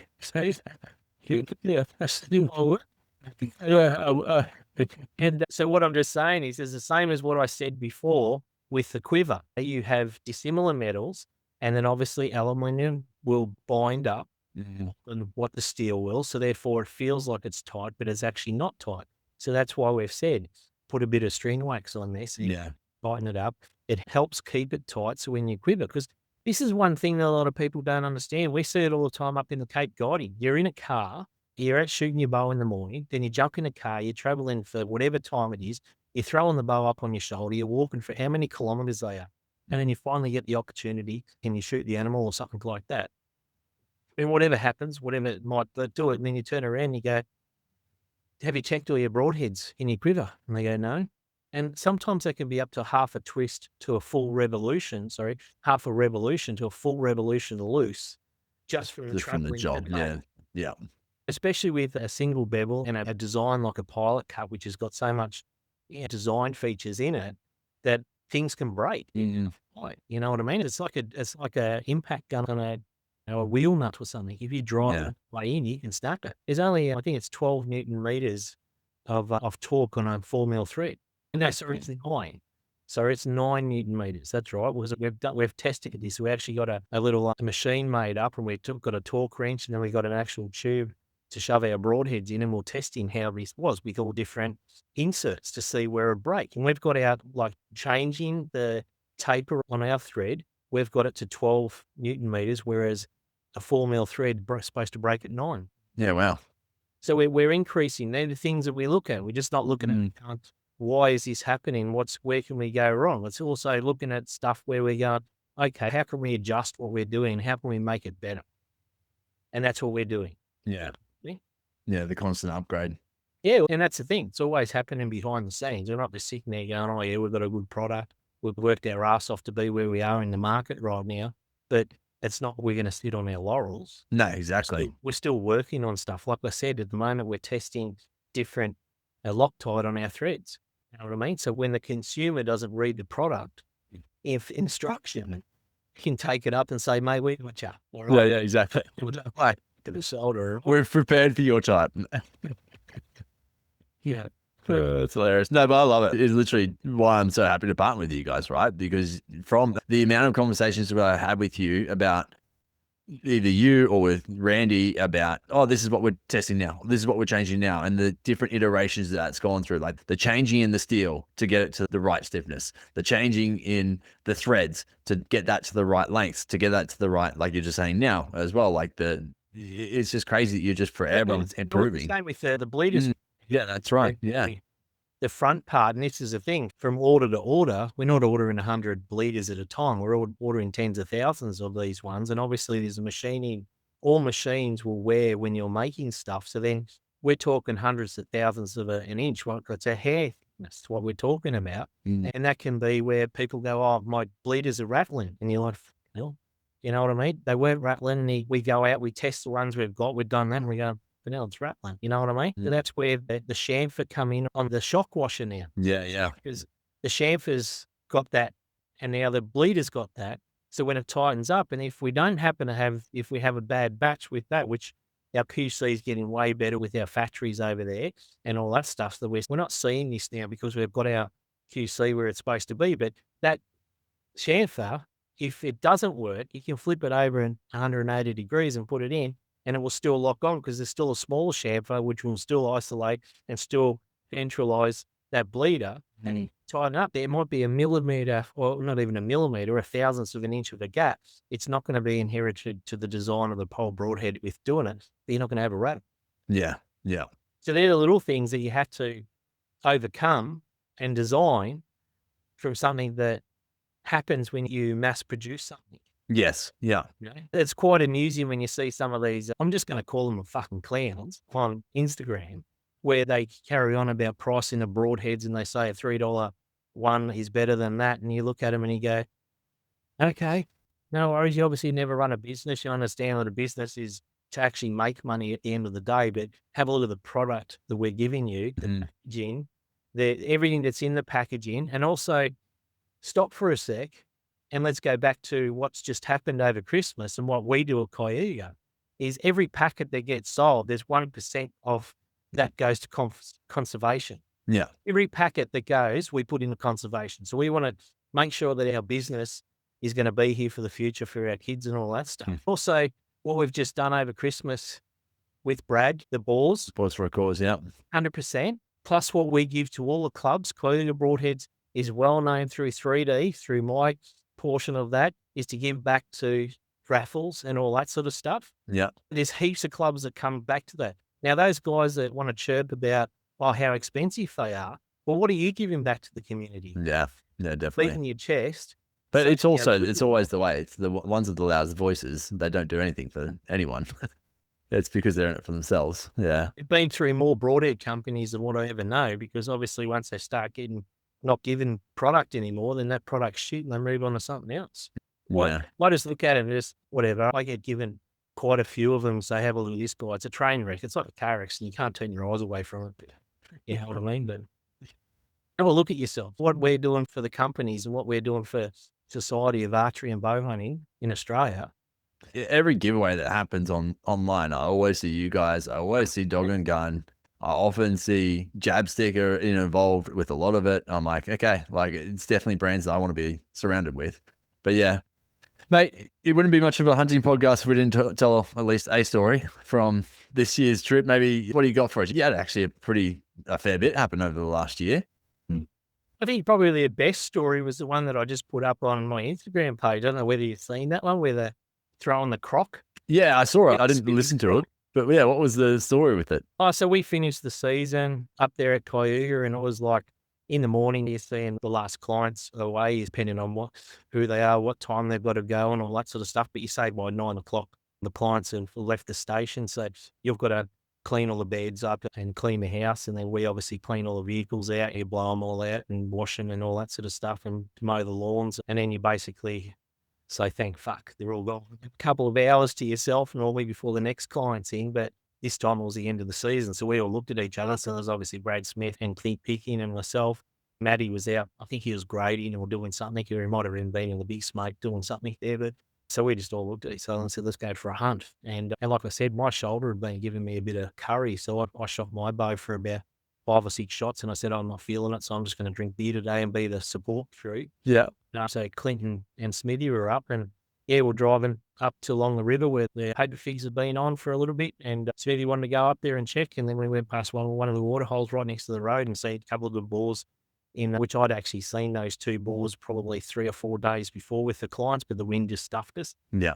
No, where this day we got away with it, and we had to come right around, and then there was a small scrub bull eating the green pick on the edge there, so we got that, and then you got, I think there was about 35 galahs as well. So if you know about hunting the galahs and friggin' scrub bull, it's like this is turning into Ethan Hunt sort of a hunt, Mission Impossible. Yeah.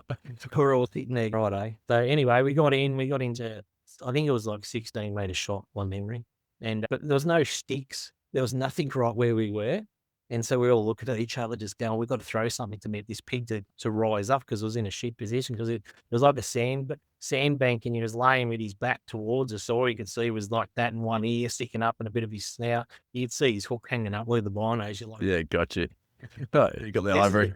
This is a ball terrier, you know what I mean? So the hearts are all a bit excited and going, oh, yes, sweet. And then he goes, grab your thongs. And I'm like, oh, yeah, no worries. And then he's got Clint to draw back, and then threw it. And the bugger didn't or something like that. He didn't do much. And then anyway, the next croc I threw a lot closer, and then he rolled up, and that was enough for that shot that you see. And he only went probably 30 metres or something like that. And then when we got up there, I think he went 33 points. It was an absolute piss. Yeah, wow. Yeah.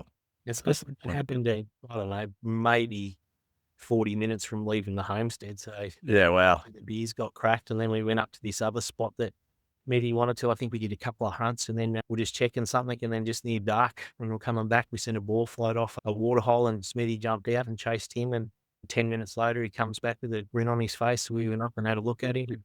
He smoked him at 15, 16 metres as well. So it was a good first day. And then the next day I got up in the morning and said, fuck, I missed out. Yeah. The hits. And so I shot my bow, and actually something went pop in your shoulder, and it was for the best. I don't know what happened. Made better. A tendon or something was not in the right groove or something. Yeah. It popped and it felt good. So I had about 30 or 40 shots, which I was stoked, because I haven't been shooting that many shots because it just hurt. Yeah. Then we went up a really good creek system. I shot a really good dingo from 6 metres away. And then, no way. And as I was going in. Did you howl him in, or he walked in? No, they were sitting around a water hole, and I seen the pups. We seen like 3 pups or something like that. And on this place, the dingoes are ridiculous. They've been poisoned for a few years. So we always try and just thin them out where you can. Thin them out a little bit. Yeah. And I've got no problems with doing that. And anyway, I had a bit of tunnel vision. I didn't look around the water, and as I'm running in a little bit, and because I'm quite an aggressive hunter, if I see something, I'll just go for it sort of scenario. And anyway, big board has got up about 20 metres to my side. I was like, yeah.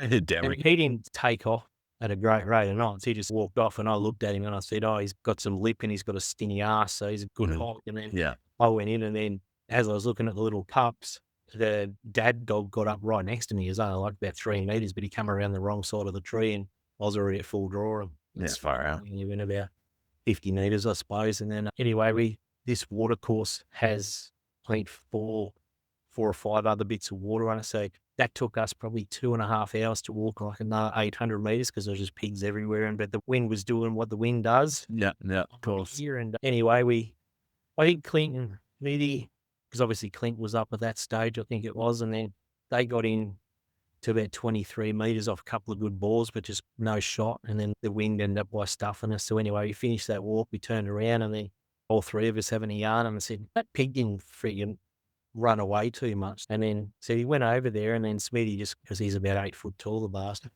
he looked over and he said, that looks like a shady spot. And then you could see an ear flickering, and it was like, there he is. Yeah. The wind right, and then Clint went in and whacked him, and I think he was like a 28.4 as well. Yeah, far out. Yeah, so that was a good day. So it was like that, and then as we were walking back, I stood on a big taipan. That was pretty cool. About 4 o'clock in the afternoon, I'll tell you. Yeah. Fair few snakes up there? Not really. Like, No. all the years I've been up there with Maddie and that, I reckon I've seen 3 bites or three bend over snakes during the day. There's been a few of them around the homestead, like baby ones and stuff like that, whatever time of the month that they breed. And I've seen a few of the tree snakes and a few carpet pythons, but not a lot of bend over ones while you're out there, because I think it's just too hot. They're coming out.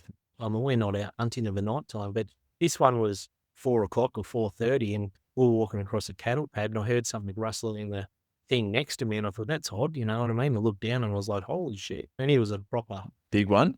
Proper big one, and Clint Yeah, wow. right into his snakes and all that, and I just went, fucking, is that a taipan? And I was like, yeah. Yeah, far out. Yeah, so that was probably my highlight of the year. I seen some other good stuff during the year, but that was a good couple of days. I enjoyed that. It's very interesting when you get like just a solid day like that, how much it just sticks in your head. It's just, yeah, perfect. Yeah.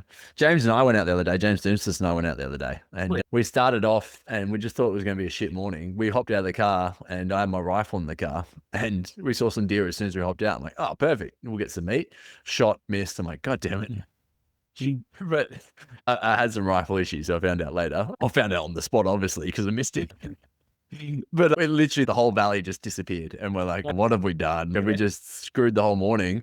And we went down, and then, yeah, it all started to happen. We found some pigs, shot a pig. Then I went chasing a boar. He was just on the trot, and I followed this thing for so long. I reckon I followed him for a good, I don't know, 500-600 meters, and I'd get close, just about to draw, and he'd trot off again. So I'd go after him again, draw. I'm like, just that continuously.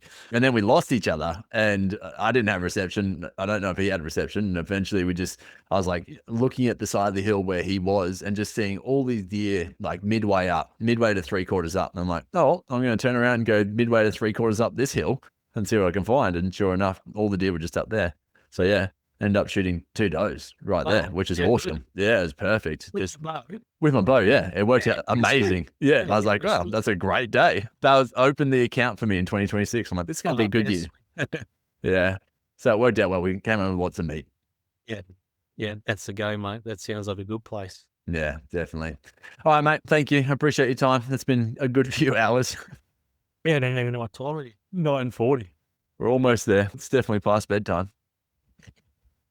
All right, man. Appreciate you. Thank you. No worries, bud. See ya.